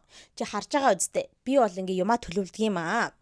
Чи болохоор ингэж төлөөлдөггүй гэсэн утгаар хэлж гэн. За тэгээд чиний stripper байх үедээ ингээ байсан тэр үеийн чи medical records эрүүл мэндийн шинжилгээ энэ чинь надад байгаа шүү. Тэд нар чинь бол үнэхээр заваа харагдаж байна, embarrassing харагдаж байна. Тэнгүүтээ яг Cardi B-гийн аавынхаа тухай ярих гэж байгаа юм шиг болоод your father гэд ярих гэж байгаа болоод тэнгүүтээ гингүүтээ well anyway гэж орхиж байгаа байхгүй. Аавынхаа тухай нэг юм ярих гэсэн юм шиг байгаа юм. За тэнгүүтээ чи бол ингээд те хар эмэгтэйчүүдийг сармагчин Жом энэ гэж доромжилж исэн. Гэхдээ чи харж байгаараа чиний охтуудыг чинь ирээдүйд бас хүмүүс monkey болон roach энэ гэд доромжлоод явах болно гэж хэлж байна. За тэнгүүдээ би бол ингээд те бэлэн болон болтлоо хүүхдтэй болно гэдгийг одоо яг шидээд бэлэн болон болтлоо өмнөх харилцаануудаа бол ингээд double protection хэрэгэлдэг байсан гэдэг бүр ингээд давхар ийм хамгаалтуудыг хэрэгэлдэг байсан бэлгэвч ч юм уу те birth control ч юм уу те давхар ийм одоо хамгаалтуудыг хэрэгэлдэг байсан. Чи одоо хоёулынх нь ялгааг харж байгаа үстэй. Between a queen and a hoe гэж аахгүй. Хатан болон яа хоёрын одоо ялгааг харж байгаа үстэй гэж одоо өөрийгөө болон Cardi-ийн ялгааг нь хэлээд байгаа юм. За ийм амар урт имийг биччихээ. За тэгээд цаашлаад ингэж хэлсэн байна. Ники бас нэг өөр твитчихсэн байгаа байхгүй юу? Хэдийгээр би ямар ч тийм fertility issue-тэй байж үзээгүй тэгээд хүүхэд олж чадахгүй байх ч юм уу тиймэрхүү өвчтэй одоо асуудалтай байж үзээгүй ч гэлээдээ чи яагаад энийг одоо тийм амар муу зүйл юм шиг болгож ингэж одоо ашиглаад байгаа юм бэ? Чи бодоод үзтээ яг үнэхээр эмэгтэйчүүд тийм эмэгтэйчүүдтэй ийм fertility issue-тэй хүүхэд олж чадахгүй байгаа эмэгтэйчүүдэд ямар хэцүү байгаа болоо. Тэгж яагаад чи одоо над руу дайрахтаа наадхаа ашиглаж ингэж дайрч байгаа чи амар одоо сонин одоо тийм муухай зүйл нэг гэсэн утгаар нь хэлж байгаа юм шиг байна. Not use this woman as punchline гэж хэлж байгаа хгүй. Над эмэгтэйчүүдийн завлонгоор битгий ингэж тий оролдоод тоглоод гэсэн утгаар хэлж байна. За тэгсэн чинь Nicki-гийн фэнүүд Barbs-ууд нэг ийм твитчсэн байгаа хгүй. Can we drag again or we still on blackout гэсэн байгаа хгүй. Бид нэр ингээд те Cardi-гийн эсрэг ийм ингээд муухай юмнуудыг бичиж болох уу? Эсвэл бид нэр одоо still blackout хийчихсэн те одоо ингээд харангууд байгаа юу гэж хэлж байгаа хгүй. Тэгсэн чинь Nicki тэрийг нь retweet хийнгүүт ингэ бичсэн байна. Y'all got 15 minutes. Green light гинэ. За та нарт 15 минут өглөө ихэл ногоон гэрэл аслаа гэж байгаа хгүй.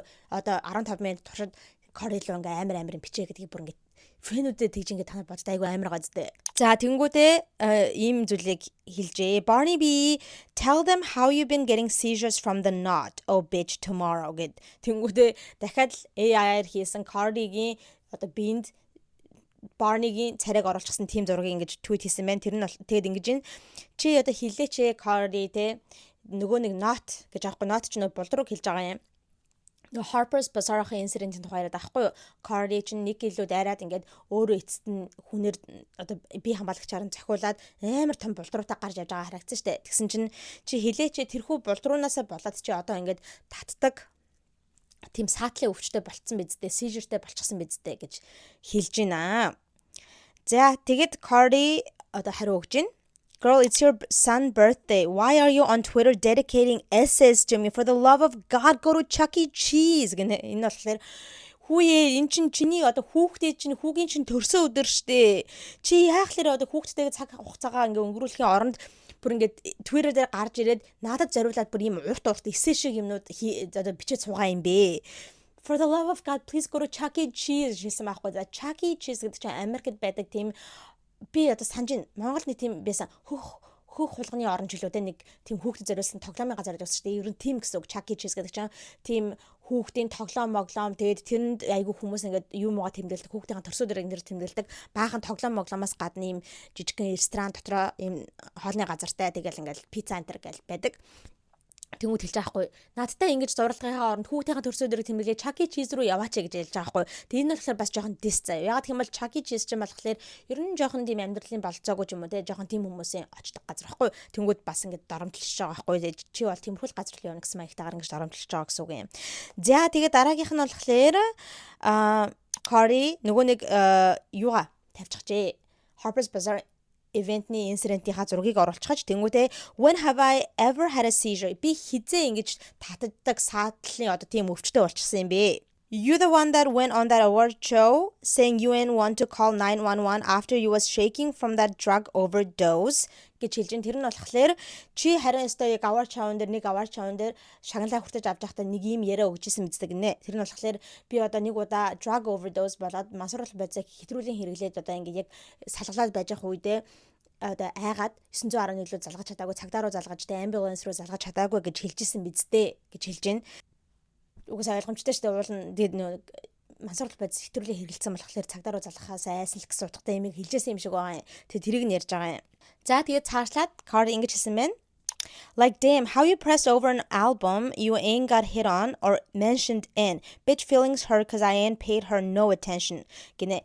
Чи яахлаараа одоо ингэ чиний тухай огт дурдаагүй меншн хийгээгүй энэ альбомыг ингэж яриад энэ тухай ингэж уурлаад байгаа юм бэ.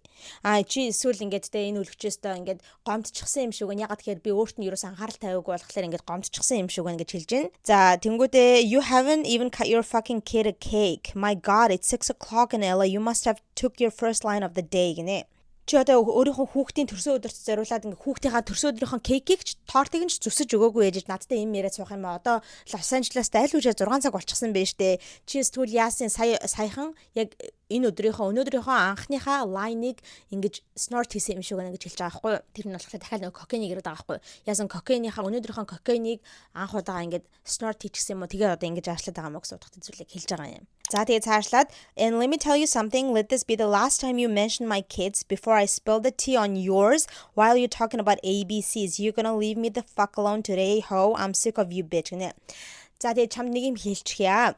Энэ удаа бүр ингээд чиний хамгийн сүүлийн удаа миний хүүхдүүдийн тухай ярьж байгаа чинь байх болгээ. Тэгэхгүй бол би чиний хүүхдийн чинь тухай одоо хамгийн хамаг хов живэг чинь дэлгэн шүү гэж хэлж байна. За тэгээ намайг одоо 50 орхио өлгч юм гэж хэлж байна. За тэнгүүдээ цаашлаад wait, bring that ass here. You talking about my father? My father have never been to jail a day in his life. Бажагаар манайха. Энэ тухай ярихын тулд хэдүүлээ өөр нэг юмны тухай ярих болно. Никигийн фэнүүд нэг юм юмнуудыг ингэж пост хийсэн байгаа. Тэгээ тэрийг нь Nicki Minaj retweet хийсэн заяа. Тэр нь болохоор ингэж хэлж байгаа байхгүй. Cardi B-гийн аав нь бүр ингэ convicted rapist, бүр шоронд орж исэн юм хүүхд хүчирхийлэгч юм байна, pedophile юм байна гэд бүр ингээд court documents энтрүүдийг гаргасантай шүүхийн нэг тийм бичвэр баримтуудыг ил болгож тавьсан байгаа. Тэрэн дээр нь болохоор Cardi B-гийн аавынхаа нэр нь байгаа байхгүй юу? Carlos Almanzar гэд ингээд бичсэн байгаа юм. Carlos Almanzar нь ингээд хүүхэд хүчинсэн ингээд 1988 онд шоронд ороод тэгээ 5 жилийн дараагаар буюу 1993 онд суллагцсан энэ гэдэг юмыг тавьсан байгаа байхгүй тийм шүүхийн тийм юмыг.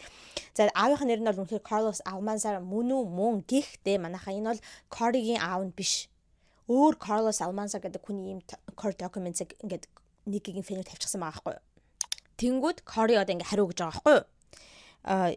Байж байгаа чи одоо миний аавын тухай яриад байгаа юм уу те? Манай аав бол өстой хизээч амьдралдаа нэг хоногт шоронд орж үзэж байгаагүй. Чи чаддгийн бол ингээд мөрдөгчнөр хөлсөлж аваад random records те манай аавын одоо background check-ийг хийлгээд яг үнэхээр шоронд орж исэн байна уу үгүй юу гэдэг ингээд шалгаад үзчихгээч гэж хэлж байна. За тэнгүүдээ don't put them dirty as allegations from your bloodline on mine нэ. Чи өөрийнхөө удам сударт болддог байсан тэр зааван байдлаар гэмт хэрэгийнхаа юмнуудыг битгий миний удам судар дээр ингэж худлагаасаа ингэж тавиад вэ, гүтгээд вэ гинэ. Your daddy was a crackhead and your brother was raping his stepchild. Oh my god. Танаа аав чинь бол ингэж тэ crackhead буюу амар тийм мансруулах байсан донтцсон амар хүчтэй мансруулах байсан донтцсон хүнийг crackhead гэж хэлдэг. Танаа аав чинь бол ингэж донтогч, танаа ах чинь бол ингэж тэ өөрийнхөө эхнэрийнхээ дагуур охиныг ингэж хүчинсэн ийм одоо хүчиндэгч үсттэй. За тэгээд чи одоо миний medical records гэдэг ингээд эрүүл мэндийн шинжилгээний хариу бичиг мичгийг чамд байгаа гэж хэлээд байгаа юм уу? Тэгвэл тэр байгаа юм бол тавьчихаачтэй post them badge гинэ. Өлгчийн минь зүгээр тавьчихаачтэй алив харилтаа гэсэн утгаар хэлж байна. За тэгээд нэг ингэж хэлсэн мэн хүмүүсээ битгий наад одоо Cardi-гийн дуунуудыг сонсоорой. Би та нарт ингээд зөвлөж шүү. Миний зөвлөгөөг аваарай. Наад дуунууд чинь бүгдээрээ ингээд ийм evil spirits, тийм муухай чөтгөрийн тийм муу сүнсний одоо энергийг ингээд оруулчихсан тийм хөгжмнүүд байгаа. Тэгэхээр битгий сонсоо. Тэнгүүд we rebuke it back to the pits of hell. It shall not stand, deleted энэ гэсэн байхгүй. Бид нар бол тэднийг сонсож болохгүй. Тэр муухай балиар зааваа муу энергийн муу сүнснүүдийг бүгдээр ингээд rebuke хийгээд буцаагаад там руу нь явуулах хэрэгтэй нэргээд амь сүнс юм битсэн байна. За тэнгүүдээ цаашлаад Barney B and Culture Vulture гэж хэлсэн байхгүй. Oh my god. За culture гэдэг бол C-гээр бичих юм бол culture гэдэг чинь одоо соёл моёл гэсэн үг тийм.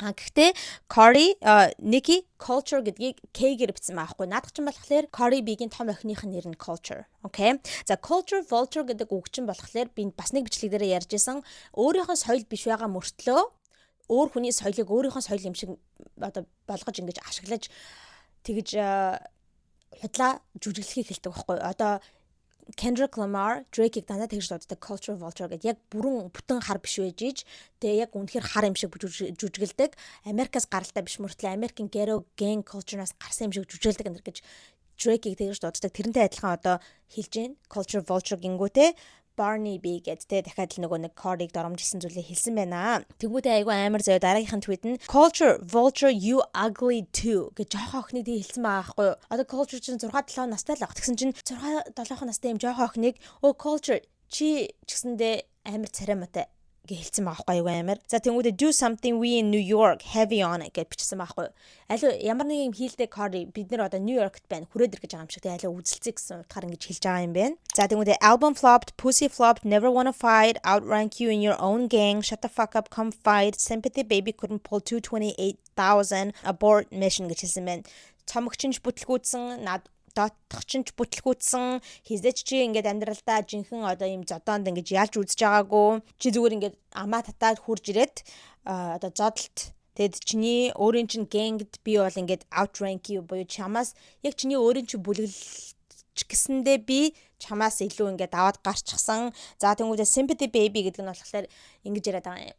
Хүмүүс ингэж яриад байхгүй хүмүүс гэдэг нь бол barbs Nicki Minaj фэнэл ингэж яриад байгаа. Cardi B албаар өөрийнхөө энэ хүү цомгоо одоо промот хийхин тулд сурталчлахын төлөө тулд жирэмсэн болсон гэж яриад байгаа байхгүй. Тэр нь одоо яриач үгүй те. Цомгны төлөө ингэж жирэмсэн болол те. Тэгж ярьж байгаа байхгүй. Тэгэд угаасаа нэг Cardi чинь өөрийнхөө жирэмслэлтийг яг альбома цацхаасаа өмнө announce хийсэн шүү дээ. Зарласан би ингээд дөрөвдүгээр хүүхдтэй гэж юмсан байгаа гэдгийг хэлсэн. Тэнгүүд хэлээд авахгүй sympathy child буюу хүмүүсийн одоо худлаа сэтгэлээр нь тоглож тэгэж альбомаа зарах гад ингэж хүүхдтэй жирэмсэн болсон гэж хэлэх гээд байгаа. Тэнгүүд чиний над sympathy baby чинь ерөөсөө үйлчилсэнгүй. Тэгээ ерөөсөө үйлчлээгүй болохоор альбом чинь 228,000 хувьч зарагдаж чадсангүй штэ гэж хэлж байна. За тэгээд цаашлаад Culture Vulture and her mama a crow so stupid to not see once Wendy ate that crow what happened. They played you to do that hex to yourself you flop ass heavy tongue hoe гэнэ. За ингэнэ. Culture a vulture буюу vulture гэдэг чинь одоо нэг монголоор тас гэдэг лөө. Тэ за тэгэнгүүт culture гэж аахгүй охин нь ингээд тас ээж нь болохоор ингээд хэрэг юм уу те гэж тэгэнгүүтээ үнэхээр тэнэг юм аа чи одоо Wendy-г хэрэг эзний дараа Wendy юу болсныг хараагүй мó мэдгүй байгаа юм уу наад хүмүүс чинь чамаар ингээд одоо ийм hex хэлгүүлээд ийм хараалыг өөртөө хэлгүүлээд ингээд чамайг баллахыг хүсэж байна шүү дээ тэнэг юм уу гэж одоо хэлж байгаа байхгүй. За тэр нь юуны тухай ярьж байна гэхээр манайхаа Wendy Williams-ийн тухай ярьж байгаа байхгүй. Wendy Williams гэдэг talk show-ны host байсан тийм. За Wendy чинь нэг удаа яг нэг Kim, Kanye хоёр гэрэлсний дараахан ингэж хэлж байгаа өөрөө talk show дээр энэ хоёр бол энэ хоёрын гэрэлт нь өөрөөсөө удахгүй нэг би бол энэ хоёрын гэрэлтийг нэг 72 өдрөөс дээшлэхнэ гэж бодохгүй байна гэж хэлсэн. Тэгсэн чинь угаасаа Kim, Kanye хоёр 72 өдрөөс ч урт хугацаагаар ингэ гэрэлсэн байсан болохоор хэлсэн амлалтандаа хүрээд Wendy яг тэр үедээ хэрүү тэхгүй болдоо ингээд хэрүү Kanye Kim хоёрын гэрэлтэн 72 өдрөөс урт үргэлжлэх юм бол би ингээд хэрэг иднэ энэ гэж хэлсэн юм шиг байгаа. Тэгээд тэр амлалтандаа хүрэхийн тулд ингээд яг өөрийнхөө шоун дээр хэрэг юм хайддаг байгаа. Амар газтай. Тэгээд хүмүүс тэгэж ярьдаг байхгүй юу ингээд Wendy хэрэг юм хайдснасаа хойш ер нь сонирн болчихсон гэдэг те эрүүл мэнд ингээд амар болоод ингээд ухаан санаа нь ингээд ийм сонирн болоод те одоо ер нь Wendy Williams ч ер нь жоохон ямшиган байдалтай байгааг та нар мэдж байгаа бах те ойрын хэдэн жилүүдэд тэгэнгүүт хэлж байгаа байхгүй юу Ники чи одоо Wendy Williams-ыг хараагүй юм одоо хэрэний махад юу болсон чи одоо ингээд наад хүмүүс чинь чамаар ингээд хараад хэлгүүлээд дээ штэ гэсэн утгаар нь хэлж байгаа юм байна лээ. За Cardi B эргүүлээд хариу бичиж гин охиныгоо өмөрч гин bitch you wish you could call my daughter ugly culture is beautiful and you know that your hate is so deep dark and nasty because your son non-verbal because you fucked him up with them drugs so you jealous of everybody kids and their happiness bitch where the fuck you at stop talking гинэ өлөгч минь чи хизээч миний охиныг одоо ингэж царай муутай гэж хэлж чадахгүй шүү. Culture бол үнэхээр миний охин бол үнэхээр үзэсгэлэндээ чи ч тэрийг өөрөө мэдэж байгаа. Чиний зүгээр над үзэн ядалт чинь бол үнэхээр амар тийм муухай одоо харанхуй одоо тийм муухай dark учраас тэгээд чиний хүү чинь өөрөө ингээд non verbal хүүг нь хэлж байгаа байхгүй ганц хүүтэй шүү дээ нэг юм нааш чиний хүү чинь ингээд ярьж чаддаггүй non verbal учраас чи бүр ингээд бусад хүмүүсийн хүүхдүүдэд атаархаад ийм худлаа зүйлүүдийг ингэж ярьж гинэ гэж хэлж байгаа байхгүй чи одоо бусад хүмүүсийн хүүхдүүдэд ингэж jealous байна гэж байгаа юм. Тэгэд чи өөрийнхөө хүүхдийг өөрөө балсан бидтэй ухаан юм ярьж байгаа байхгүй өөрөө ингэж жирэмсэн байхдаа мансууруулах байцаа хэрэглэсээр байгаад тэр чинь ингээд хүүхдэд чинь илрээд хүүхд чинь одоо хүртэл ингээд ярьж чаддаггүй гэсэн утгатай зүйлийг хэлж байгаа юм. Зүгээр ингээд яриахаа болоод хаана байгаа хэлээдгээ би яваад очие гэсэн утгаар нь хэлж байна. За тэгсэн чинь Nikki, Cokie B, please don't sniff coke with baby number 4 and 5. Word to Carlos гинэ. За энэ болохоор нөө нэг Cardi B бас ингээ Cokie B хэлж байгаа байхгүй cocaine хэрэгэлдэг гэж хэлж байгаа юм шиг байгаа юм тэнгүү те. За хүүе cocaine би минь битгий. Одоо жирэмсэн байхдаа 4-5 дахь хүүхэдтэйгээ жирэмсэн байхдаа юу хэрэглээрээ cocaine хэрэглээрээ гэж хэлж байна. За тэнгүүд Cardi B trying to call me out to fight because I'm pregnant AF. You never have the energy when I see you in person. I seen you at 2 Met Galas. You never have the energy. Гинэ. Намайг жимсэн байгаа болохоор чи яагаад ингэ дуудаад те ингээ гараа дээр зодтолтой гэж дуудаад байгаа байхгүй юу гэж хэлж байгаа байхгүй. Хэдийгээр чи зүгээр ингээ надтай уулзах үе болгондоо ингээд in person те яг нүрөө тулаад уулзахлаараа чамд хизээч яг наад яриад байгаа шиг energy чинь байдаггүй үстэй те аль зодтолтой гэсэн energy чинь байдаггүй үстэй. Би чамайг 2 Met Gala дээр харж исэн. Тэр хоёр үед бол хоёулын дээр нь чамд хизээч тийм зодтолтой айл үзэлцээ гэсэн energy чамд байгаагүй үстэй гэж хэлж байна. За тэнгуүтэй айл хаана байгаа хэлээдгээ манай одоо миний хүмүүс бол одоо гадаа байна. Бид нар яваад очиё гэсэн утгатай зүйлийг хэлж байна. За тэнгуүтэй culture you a roach and a monkey like your sister. Oh my god. Хоёр нас биенд хүрсэн хүмүүс бие биенлүүгээ иймэрхүү одоо зүйл хийгээ явах нь бол яах вэ гихсэн те нас биенд хүрсэн учраас гэхдээ хүүхдүүдийг оролцуулна гэж бол үнэхээр болохгүй. Тэгсэн чинь culture дахиад л оролдоод байгаа хгүй Nicki Minaj. Culture чи бол Jom бас сармагчин яг чи дүүтэйг адилхан гинэ. My god.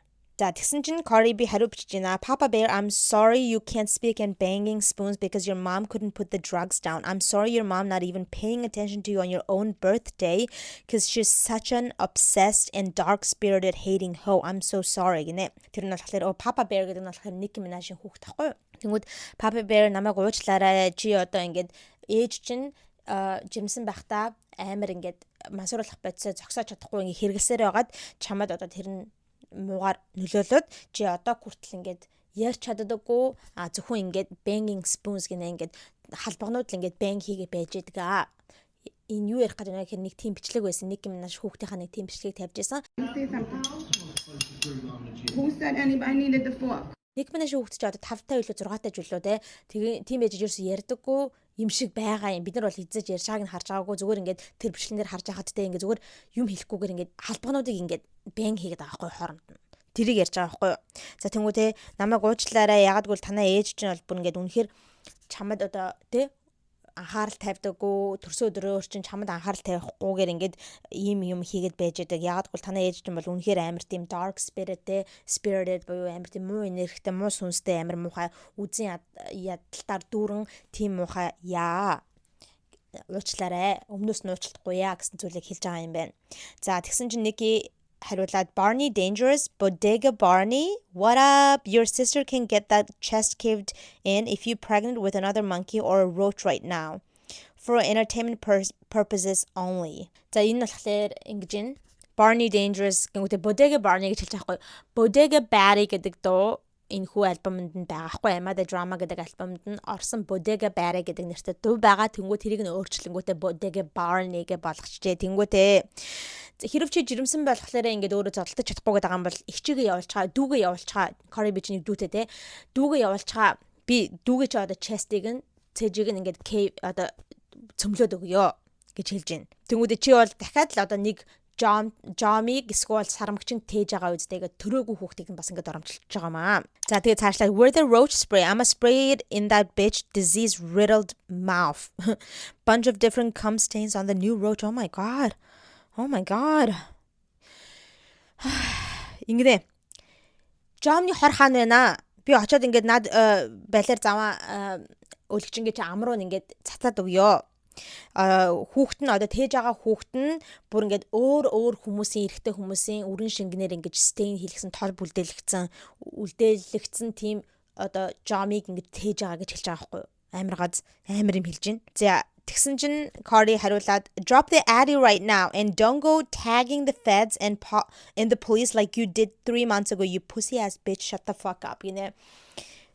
Хайга хилээд хийчээ. Яваад очиё. Гэхдээ чи битгий одоо 3 сарын өмнө яаж ингэж цагдаа дуудсан шигээ цагдаа дуудаад унаарай. Яваад очиё гэж хэлсэн байна. За тэгсэн чи энэ бол өстэй амар заяа манайхаа. Cardi ингэж хэлж байна. Bet you've been having cum stains in your mouth since you was a minor because your daddy used to molest you bitch гэнэ.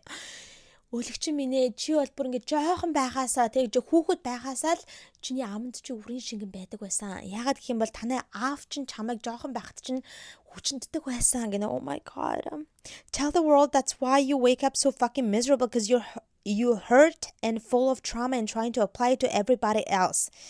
Чи ингэ дэлхийн хүмүүс одоо бүх хүмүүст ингээ үннээ хэлээлдэ чи яагаад ингээд өдөр болгоо ингээд босготлоор амар тийм miserable те бүрст амар ядчихсан босоолстай ингээд үзэн ядалтаар дүүрэн босдог гэхээр чи ингээд жоохон одоо авсан хүүхэд байх насандаа байхдаа авсан аваасаа авсан тэр травмагаа ингээд одоо хэрхэн одоо арилахаа мэдгүй тийм болохоор ингээд энэ хүү үзэн ядалтуудаа ингээд trauma надад босод хүмүүст ингээд тараагаад байдаг юм аа.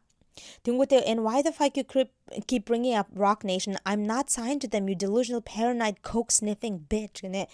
Тэг чи яагаад дахин одоо Rock Nation-ы тухай тэг Jay-Z-ийн label-ийн тухай ингээ яриад байгаа юм бэ? Би ерөөсөө тэднэртэй холбоотой биш үү? Би тэдний дуучин биш штэ гэж хэлж байна. За тэгэд Cardi B ингэж хэлж байна. You said fuck vulture what? Bitch, fuck that slow ass sun that came out your pussy. You was wishing so much negativity on me while I was pregnant, and look at your karma. Look what your rotten pussy produced. Now he a whole 5-year-old tippy-toeing around the house and can't spell his name. Гэнэ. The culture одоо айгу муухай юм хэлээдсэн болохоор тэрэнд нь хариу өгж байгаа байхгүй юу? Culture чи одоо яасан гинэ. За өлөгч минь зүгээр агаарэ. Тэ танаа чиний хүүчин чиний одоо над өтөрнөөс чинь гарч ирэхтэй бүр ингээд slow гарч ирсэн биз дээ тийм одоо юм эмгэгтэй гарч ирээ үздээ. Тэгэд чи намайг жирэмсэн байхад бүр ингээд надад амар тийм negativity-тэй ингээд сөрөг зүйлүүдийг надад хүсдэг байсан учраас чи ингээд өөрийнхөө karma авч байгаа юм а. Чиний karma чинь чамд хүрээд ирсэн байна. Тэгэд чи одоо чиний над rotten pussy чинь гэнэ чиний над өмхирсэн ялдарсан pussy чинь ямар одоо хүүхдийг гаргаж ирснийг харал та. Чиний хүүхэд чинь 5 настай мөртлөө өөрийнхөө нэрийг spell хийж чадахгүй, өөрийнхөө нэрийг ч ингэж хэлж чадахгүй, ингээд зүгээр ингээд tippy toe хийгээд те ингээд өлмөд ирээ ингээд явж идэг үстэй гэж хэлж байна. За нэгийг дараагийнх нь tweet болохоор яг нөгөө миний түрүүний ярьсан юмыг хэлж байгаа байхгүй юу?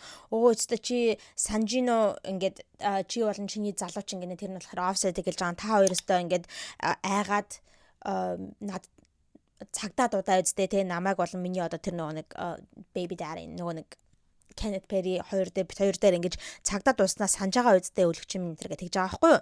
За тэгэнгүүт Cardi B тэрэнд нь хариу өгөөд битгий одоо ингэж худлаа яриад те хинч чамд ингэж цагдаа дуудаагүй цагдаа дуудаж чамааг өгөөгүй.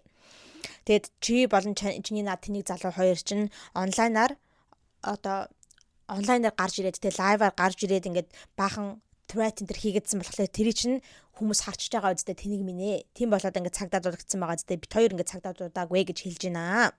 За тэгэд Cardi ингэж хэлж байгаа хгүй. Bitch, you wanna talk about $4.99? You sold both your albums for $5, you dumb hoe. You was even selling poster and keychain bundles for your Queen album, you fucking dummy гинэ.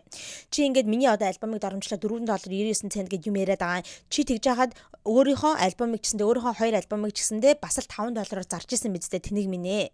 Чи бүр ингээд өөрийнхөө Queen albumыг bundle хийгээд одоо альбомын цомгийг нь авах юм бол давхар одоо keychain буюу одоо төлхөөрний оосор тэгээ бас poster өгнө гэж бүр юм bundle deal энэ төр хийжсэн биз $5-т.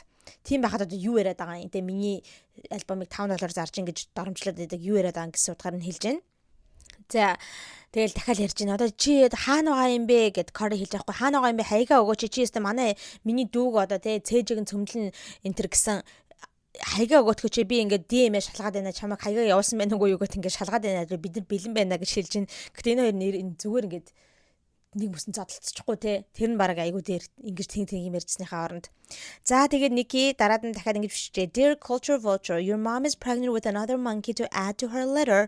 The gag is that she was jealous of a little baby boy simply because his hair was longer than all four of you bald monkeys put together. Oh my god.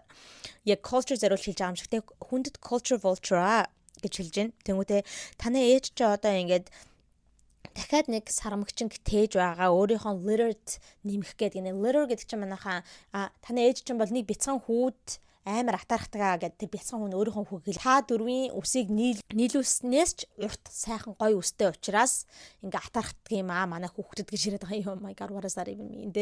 Тэнгүүдээ you bald monkeys энэ гэсэн байхгүй та дөрөв бол дөрүүлээ ингээд ийм юу халзан сармагчин гуудаа гэж доромжилсан байна. Бүх хүүхдүүдийг нь нийтэд нь доромжилж байгаа байхгүй юу? Тэнгүүдээ энэ айгу энэтэй нэг ингэж хэлсэн байгаа. Trump says яа дүүгээр нэг Cardi B өнгөрсөн ерөнхийлөгчийн сонгуул дээр Америкийн ерөнхийлөгчийн сонгуул дээр Kamala Harris-ийн юун дээр нь очоод rally дээр нь очоод үг хэлсэн штэ ингээ Камалагийг ингэж endorse хийгээд Камалагийг дэмжиж байгаа гэдгийг хүмүүст хэлээд ингээ нэг яриа өгсөнтэй speech тэгсэн чинь угаасаа тэр яриа бол амар нийтдээ яриасан. Яг бол за тэнгуүдээ энэ айгу амар зөө I'ma kick your gums back into formation гинэ. Энэ бол яалтчгүй culture зориулж хэлж байгаа аахгүй манайхаа. Би чиний чамаг өстө амар над гам боё бөөлөг чинь нам цохоод ингээ буцаад хэвэнд чи оруулаад өгье гэж утгаар нь хэлж байгаа аахгүй юу. Энэ айгу амар муухай зав. Ягаад вэ гэх юм бол нэг culture-ыг та нар харах юм болж байгаа. За тэгээд цаашлаа зөндөө олон бас нэг тийм AI-аар хийсэн Jay-Z-гийн болон Cardi B-гийн Barney энтрийн зургийг оруулсан байна. За тэгээд Cardi-гийн дараагийнх нь tweet нь болохоор ёо дахиад л одоо ингээд өглөө боссон чи ийм одоо баахан ингээд те tweet-нд бичсэн байх юм аа. Чи бүр үнэхээр чөтгөрийн те бүр ингээд ухаасаа галцсан чөтгөрийн ийм өлгч юм аа гэж хэлж байна. За би ингээд 2018 оноос л хойш хэлжсэн те хүмүүс надад итгэдэггүй байсан. Чи бол ингээд намайг анхныхаа хүүхдийг тээсэн цагаас хойш л өстой бүр ингээд дандаа миний одоо pregnancy-гийн тухай жирэмслийн тухай ингээд talk shit хийдэг байсан. Ингээд миний одоо хүүхдэд айгуу их тийм jealous байдаг байсан. Миний хүүхдэд ингээ атаархдаг байсан. Би бол чиний хүүхдийн тухай хизээч юм уу юм ярьж байгаагүй. Чиний хүүхдийн тухай юм ярьж байгаагүй. Тэгж байгаа чи бол миний хүүхдүүдийн тухай дандаа ингээ юм ярьдгаа. Ингээ миний хүүхдэд бол амар ингээ атаархдаг. Чи яг миний хүүхдэд атаархдаг вэ гэхээр миний хүүхдүүд бол бүгдээрээ амар үзэсгэлэнтэй, хөөрхөн. Тэгээд түүнээс гадна ухаантай учраас чи айгу атаархад байдаг. Тэгээ чиний над атаархал чинь ингээд чамд карма болж очсон. Тэг чи өөрийнхөө хүүхдийг харал да. За тэгвэл you say you're gonna kick my child gums back. Didn't you say you was in New York? This past words now. Where the fuck you at? Cause today gonna be the day I go to jail. Oh my god. Хэлж байхгүй. Чи юу нэ миний охины одоо тэг буулийг нам цохино гэж хэлсэн юм уу те? Гэж хэлж байгаа юм уу? Чи хаана байгаа юм бэ? Нью-Йоркт байгаа юм уу? Хаана байгаа хаягаа өгөөдгөө чи те. За тэгээд Nicki Minaj зөндөө олон улам ихт Barney-гийн зургнуудыг, Jay-Z-гийн AI зургнуудыг тавьсан байна. За дараагийнх нь болохоор Cardi-гийн айгу урт бас нэг tweet байгаа юм а. Тэр нь болохоор амар тийм хүндэтгэлтэйгээр эхэлж байгаа юм. Dear Anika Tanya Maraj. Хүндэт Anika Tanya Maraj гэж эхэлж байгаа юм. За тэр нь болохоор Nicki Minaj-ийн бүтэн нэр нь байгаа. За чи өөрийнхөө амаар нэг удаа хэлж исэн. Чиний одоо доторчин байгаа нэг жоохон өөрөө чинь жоохон дүр ингээд ээжигээ ингээ уужилж чаддаггүй. Ягаад гэх юм бол таны ээж чинь чамайг жоохон байхад аавыг чинь чамайг оролддог байсан хүчин. Би чамайг мэдэж байна. Ингээд чи жоохон бахта ийм амар trauma авсан учраас тэрийгээ ингээд дарах гад айгүй их одоо мансууруулах бодисыг хэрэгэлдэгэ. Гэхдээ над мансууруулах бодис чинь чамаад тэгээ би чам нэг юм хэлмээр энэ та над нөхөршин бол те чиний энэ хийж байгаа үйлдэлүүд чинь те мансууруулах бодис их хэрэгэлж байгаа ч юм уу иймэрхүү ингээд галзуур солиорж байгаа үйлдэлүүдийг чинь ингээд зогсоохгүй. Яагаад вэ гэх юм бол та нөхөр чинь чамайг харин ч илүү их мансууруулах бодис хэрэглээсэ гэж хүсэж байгаа.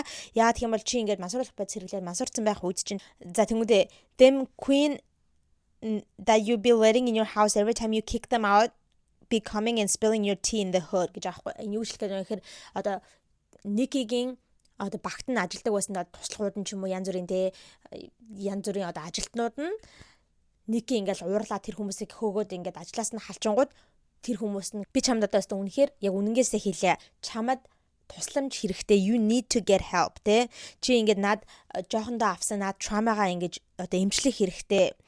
Чиний над фэнүүд чинь бол чамд одоо туслахыг хүсэхгүй харин чамайг илүү ингээд газ юу авдээ чамайг улам ингээд дэвэргээд чамд ямар ч найз байхгүй ямар ч гэр бүлийнхэн байхгүй чиний над гэрт чинь байгаа залуу чи эрэхтэй ч юм болох нөхрөөг нь хэлж гин чамайг одоо мансууруулах бодис хэрэглүүлээд чамайг ингээд мансуураад pass out хийчихсэн байх үед чинь мөнгөийг чинь авч ашиглаад мөнгөөр чинь за тэнгуүтэй I'll see you when I see you би чамайг одоо уулзах үед за тэгсэн чинь Nicki ингэж хэлсэн байна Cardi B-тэй хамтарч ажилладаг бүх компаниудыг би одоо ингээд boycott хийн. Энэ эмэгтэй бол тэ Cardi бол өстой бүр ингээд хідэн жилийн туршид айгүй муухай зүйлүүдийг хүүхдүүдийн тухай ярьдаг байсан. Эсвэл өөр нөгөө нэг small marginalized group-уудын тухай тэ одоо хар эмэгтэйчүүд ч юм уу тэ ийм хүмүүсийн тухай ингэж дандаа за тэгээд ингэж хэлж байна.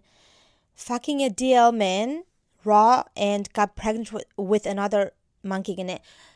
Down low гэж аахгүй DL гэдэг. Тэр нь болохоор одоо яг гей мөртлөө ингээд тэрийг ерөөсө харуулдаггүй нууцаар ингээд гей байдаг хүн хэлж аахгүй. Тийм одоо нууцаар гей байдаг ийм хүнээр хүнтэй унтаад бэлэвчгүй унтаад ингээд жирэмсэн болчихсон. Тэгээд одоо дахиад нэг өөр нэгэн сармагчинг гизэндээ тээж байгаа.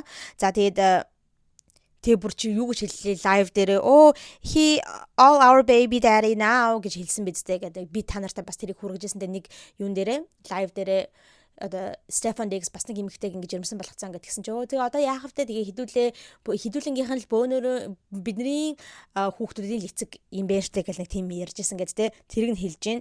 Тэнгүүдээ танай нөхөрчин бол чамд одоо чамайг хизээч одоо таашаалж байгаагүй гэдгийг хэлсэн гинэ. Одоо offset-ийг яриад байгаа юм шиг байна. Тэнгүүдээ чиний pussy чинь бол үнэхээр ягтай үнэхээр заван байлаар тэгээд чиний нөхөрчин ингээ бүр хэдэн жилийн өмнө л хэлжсэн чи ястай чамайг айгүй царай муутай дандаа им swollen харагддаг дандаа им хавтчихсан тэ харагддаг. Тэнгүүдээ botched face from surgery гинэ. Мисс хэлэхсээр байгаа нүүр царайч амар болчихсон гэж та нөхөрчин хэлдэг байсан бидтэй гинэ. За тэгээд бас ABCDEFG Offset told P you ugly гинэ. Offset чамайг царай муутай гэж хэлжсэн гэж хэлж байна. За уурдал Cardi чинь ингээд хамгийн сүүлийн удаа ингээд бичиж гинэ гэж яриадсан шүү дээ. Тэгснэ дахиад ингээд юмнууд бичсэн байгаа байхгүй юу? Яг бол Nicki бүр ингээд амар хин бичиж байгаа байхгүй манайхаа. Тэгээд би та нартай тэр болгоныг ингэж уншиж өгөхгүй байхгүй амар их байгаа юм. Зарим нь Cardi-тэй холбоотой, зарим нь Cardi-тэй холбоотой биш дээ. Аюу сайн юмд ингээд бичиж байгаа байхгүй юу? Тэгээд тэднийг нь бол ингээд би алгасан яваад байгаа. Тэгэхгүй бол тэр бүгд нь уншиж өгнө гэх юм бол амар уртлах гээд байгаа юм.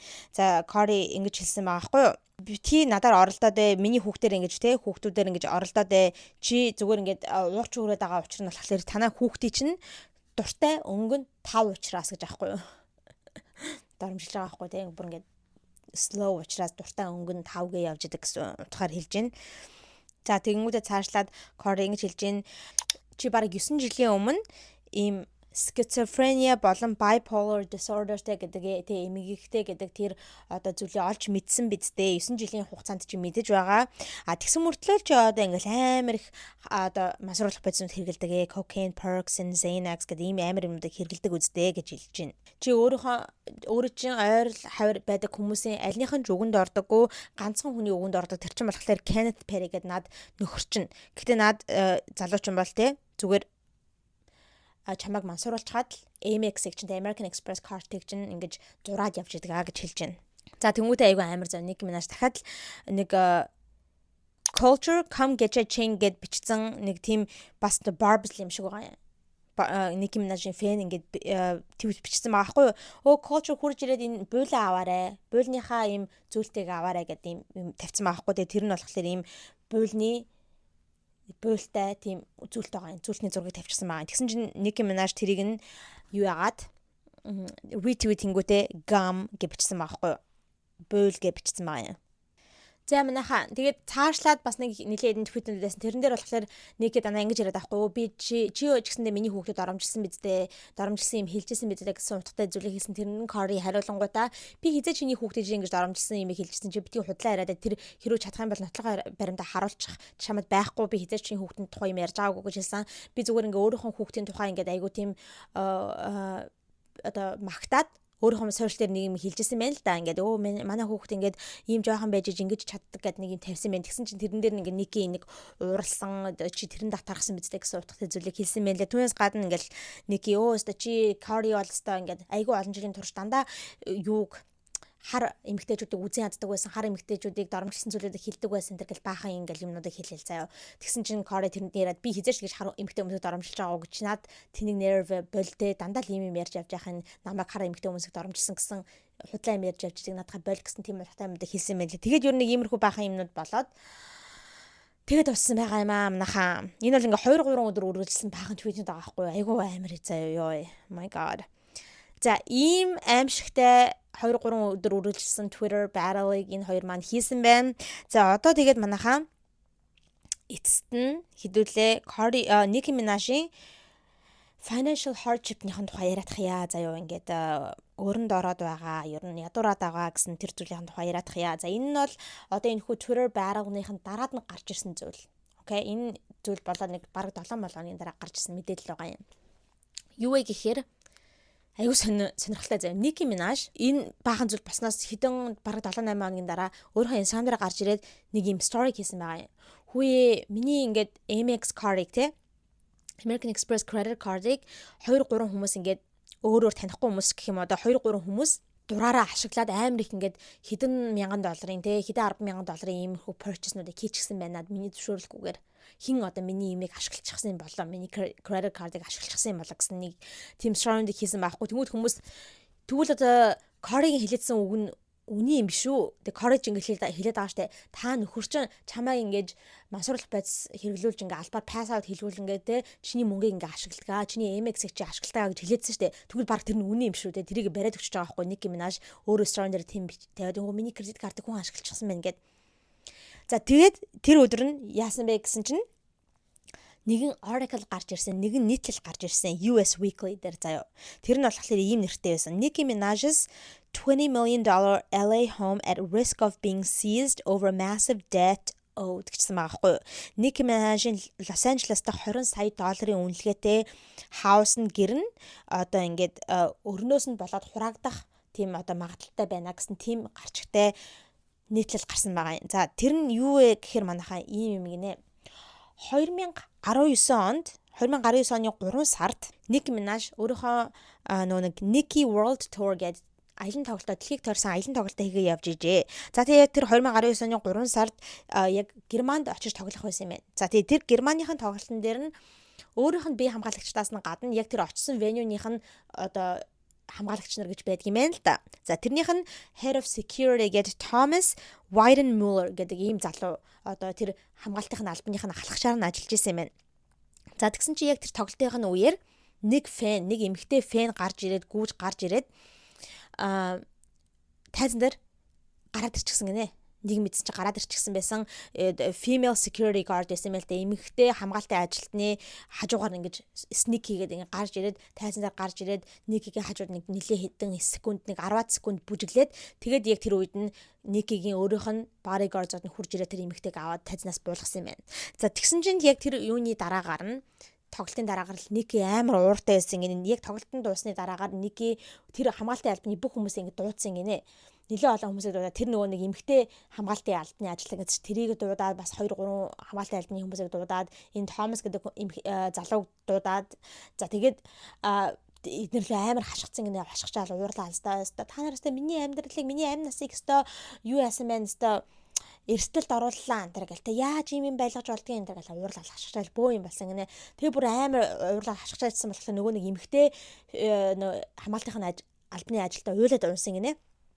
Тэгсэн чинь яг Кори ингээл нүүрлүүн ингээл уцаа тавиал бичлэг хийгээл за чи одоо хэл миний фэнүүдэд одоо уучлаарай гэж гуй уучлаарай ингээд би Nicki-гийн амь насыг ингээд эрсдэлд оруулсанд уучлаарай гэд ингээд хэл гэд тэгээсэн гинэ. Тэр үед нь Thomas гэдэг одоо энэ хамгаалтын албаных нь одоо ахлагч нь одоо орж ирээд тэг ингээд болиулсан гинэ. Та болоо тэг ингээд бидний буруу ингээд уучлаарай тэг одоо бичлэг энэ дэр хийх хэрэггүй ингээд зогсоосон гинэ. За тэгээд тэгсэн чинь Кори Nicki утлаа аваад энэ залуу руу шидсэн гэж байгаа байхгүй. За тэгтээ оноогүй юм байна л л дээ. За тэгээд өнгөрсөн байна. Тэгсэн чинь одоо хамгаалахын албаныхын ажлууд нь гараад одоо тэр venue-нээсээ одоо зочдыг тэгээд тоглолтод ирсэн хүмүүсийг ингээд гаргаад явуулаад тэр одоо зүйлийг хийжсэн гинэ. Тэгээд байжсэн чинь дахиад л Nicki чамаа дуудаж байна арт одоо юуны арт те тайзны арт гэх дахиад энэ залуу дуудсан гинэ энэ Thomas гэдэг залуу. Тэгээд яваад утсан чинь энэ удаад Kenneth Perry гэдэг нөгөө Nicki-гийн нөхөр нь байсан гинэ. Тэгээд Kenneth ингээл яриад гэтээ тэр interaction болохоор айгүй айтайхан interaction гэсэн гэж аахгүй. Ерөөсөө тэгэж хашгирч интерсэн юм байхгүй. Айгүй тийм 50-аар ингээ ярилцаад өнгөрсөн гинэ.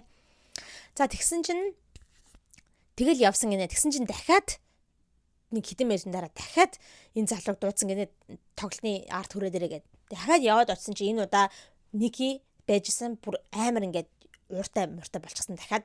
Тэгэл дахил хашгичаад умсан гинэ. Тэгэд хашгичаад байж хахад нь Kenneth нөхөр нь хурж ирэнгүүтээ энэ залууг энэ жоор ирүүрөө нам ингээд цогсон гинэ. Тэгсэн чинь амар хүчтэй цохоод ирүүн мултарсан гэж байгаа байхгүй шүү ингээд break хийсэн. За тэгээд нөгөө залуучаастай бүр ингэж байж ах хооронд нөгөөдөл чинь гараа яваад гсэн өрөөнөөсөө.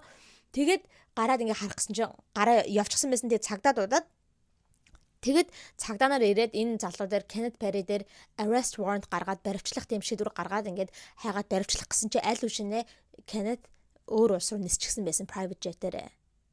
Хувийнхаа онгоцоор аль үшээ өөр улс руу нисчихсэн байхгүй Германаас гараа авчихсан. Тийм болохоор баривчлах боломжгүй байсан. За тэгэнгүүт 2022 оны 1 сард Thomas одоо хуульчнаар аваад юу яасан бэ наа? Kenneth Perry бол Nicki Minaj хоёрыг шүүхт өгсөн юм байна. Тэгээ ингэж өөргөн зодож гэмтэл авчруулсан энэ тэрэгээд тэ ингэж баахан юмуд хэлээд ингэж шүүхт өгсөн юм байна. За тэгээд шүүхүүд дуудахад ийм захиа өгөх хэвээр тэ ингэж та шүүхүүд дуудагдаж байгаа шүү гэж нэг тийм захиа өгөх хэвээр тэ. Тэгээ тэрийгэ serve хийхгүй бол шүүх болох боломжгүй шүү дээ тэ. Тэгээд serve хийх гэсэн чинь баригддаггүй нөгөө хоёр чинь. Гэртээ очингууд гэрт нь ингээд эхлээд шуудангаар явуулсан чинь хариу өгөөгүй нэ. За тэнгууд нь бүр энэ залуу аргаа бараад тийм private serve хийдэг тийм компаниуд ингэнэ. Ингээд өмнөөс ч очиж ингэж serve хийж захааг нь шүүхтж байгаа хүнд ч очиж өгдөг тийм компаниуд ингэ. Тэр компанийг хөлсөлж авч агаад тэр компанийн хүмүүс нь 2-3 сар ингэж ноцолцсон гэнэ өгөх гээд гэрт нь очлоо ерөөсө хаалга тайлдаггүй, оруулдаггүй, Nicki байхгүй, ерөөсө баригдаггүй гинэ. Бүр аргаа бараад тэр бүр амар удаад тэгсэн чинь өмүүлэгч нэг юм санаа орж ирсэн гинэ шүүгчээс асуугаад бид нар ингээд олон нийтийн одоо сонингоор энийгээ хүргэж болох уу те ингээд serve хийгдэж байгаа шүү гэдгийг хүргэж болох уу гэсэн чинь шүүгч нь болно гэсэн гинэ. Тэгээд нэг Acorn гэдэг сонин дээр ингээд тавьсан гэж аахгүй. За Nicki Minaj, Kenneth Perry хоёр ингээд ийм шүүхэд дуудагдаж байна гэдэг ингээд тавьсан гинэ. Тэрэнд нь ч хариу өгөөгүй гэж байгаа аахгүй.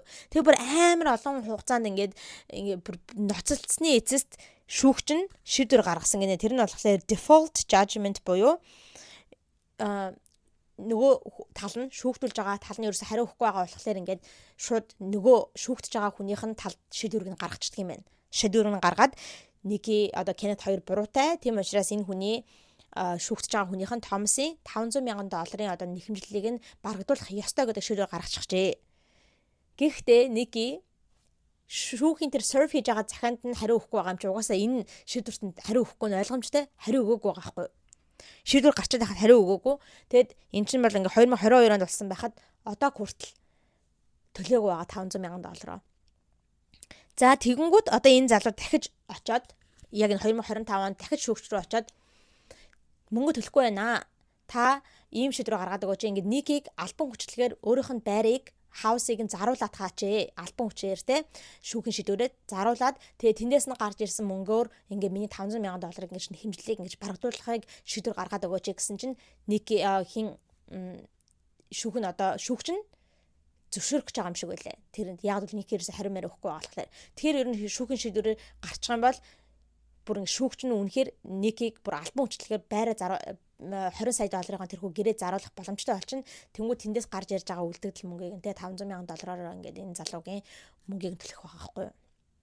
Ийм зүйл болсон байгаа. Тэгээд энэс болоод ер нь Nicki үүнээс гадна энэ мөнгнөөсөө гадна зөндөө олон өөр өөртөө тэгсэн айгүйх одоо ер нь санхүүгийн хувьд айгүй хэцүү байгаа гэсэн. Тэгээд тийм болохоор ер нь bankrupt хийх магадлалтай байгаа юм шиг байлаа. Тэгэд энэ тухай ийм нийтлэл гарсан юм байна лээ US Weekly дээр. За ийм байна манайхаа амар гоцтэй. Тэгээд та нар миний хувьд болохоор шүү дээ Nicki одоо хүмүүстэй тэгээ том хүмүүстэй ингэж хэрэлдэг мэрэлдэх нь бол яг жоохон хүмүүсийг оруулж ирээд нь бол надад хязгаар таалагддаг. Энэ бол анхных нь удаа байгаагүй манайхаа. Culture-ийг ингэж дарамжилж байгаа. Stormy-тэй feud-тэй байсан гэдэл та нар бодох. Stormy Webster, Kylie Jenner, Travis Scott хоёрын охин. 2018 онд болсон үйл явдал байх.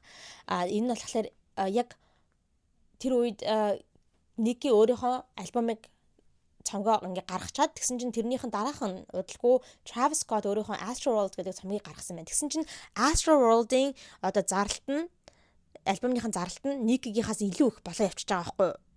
Тэнгүүд Ник тэрэнд нь уурлаад ингээд баахан юм бичээд Travis Scott хуурж ийн одоо ингээд луураар ингэж юм яаж ийн ягаад гэвэл өөрийнхөө цомгийг дан цомгоор нь зарахгүйгээр ингэж бандл хийж зараад байна. Тэр бандл нь болохоор Travis Scott-ийн цомгийг авж байгаа тохиолдолд түлхүүрний осор өгөн, постэр өгөн, цам цөгнөн тэргээд иймэрхүү маягаар ингэж зараадсан гинэ.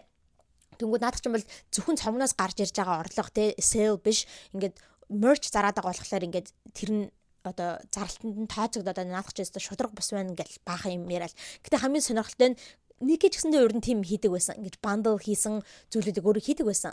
Миний цавгийг авах юм бол түлхүүрний осор өгнө тэр гээд хин Cardi B хүртэл хэлжсэн шүү дээ. Энэ сая Twitter дээр хэлсэн ба. Тэгээ өөрөө хийдэг байсан юм аа ингээ өөр хүмүүсийн хингүүд уран хүрээд авахгүй. Тэгээд хинийх түүнээс гадна Kylie ингээд юу яагаад байсан байхгүй юу? Өөрийнхөө Instagram дээр ингээд story-нууд хийгээд унсан.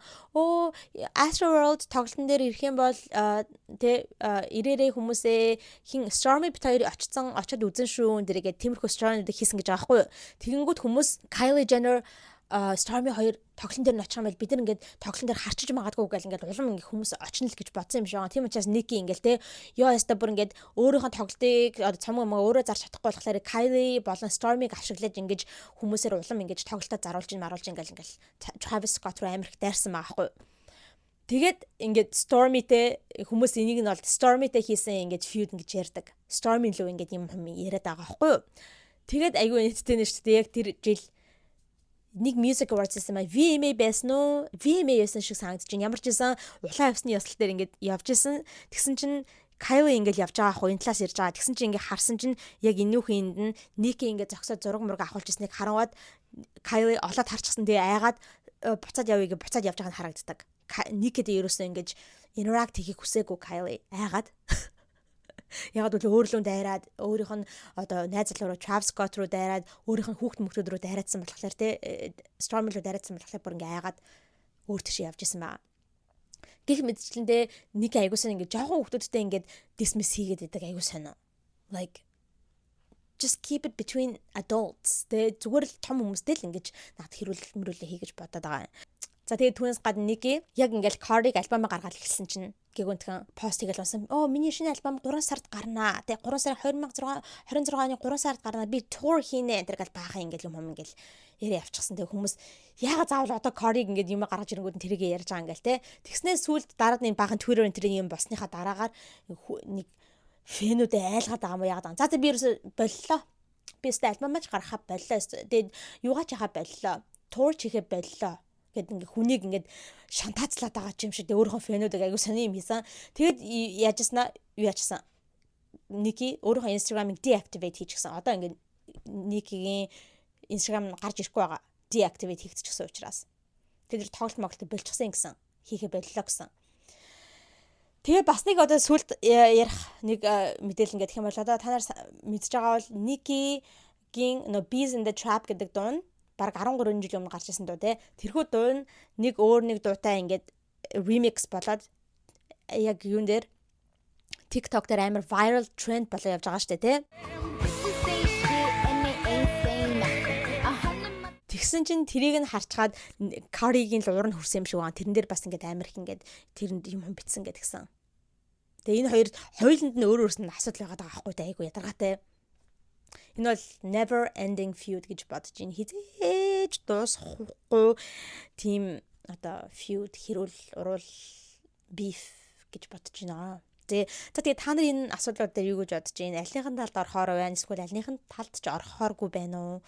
What do you guys think? Тэр талаар комент бичиж үлдээгээрэй. За манайхаа та бүхэндээ ийм бичлэгийг хүргэлээ. Та бүхэнд бичлэг таалагдсан байх гэж найдаж байна. Хэрэг бичлэг таалагдсан бол лайк дараарай. За тэгээ channel дээр subscribe дарж хэмжээгүй байгаа бол subscribe дараарай. За тэгээ миний Instagram account right here. Instagram-ыг нь бас дагаарай. За ингээд дараагийнхаа хоболохой булангаараа цоо шинхэн бичлэгтэйгээ уулзалтлаа. Түр баяртай.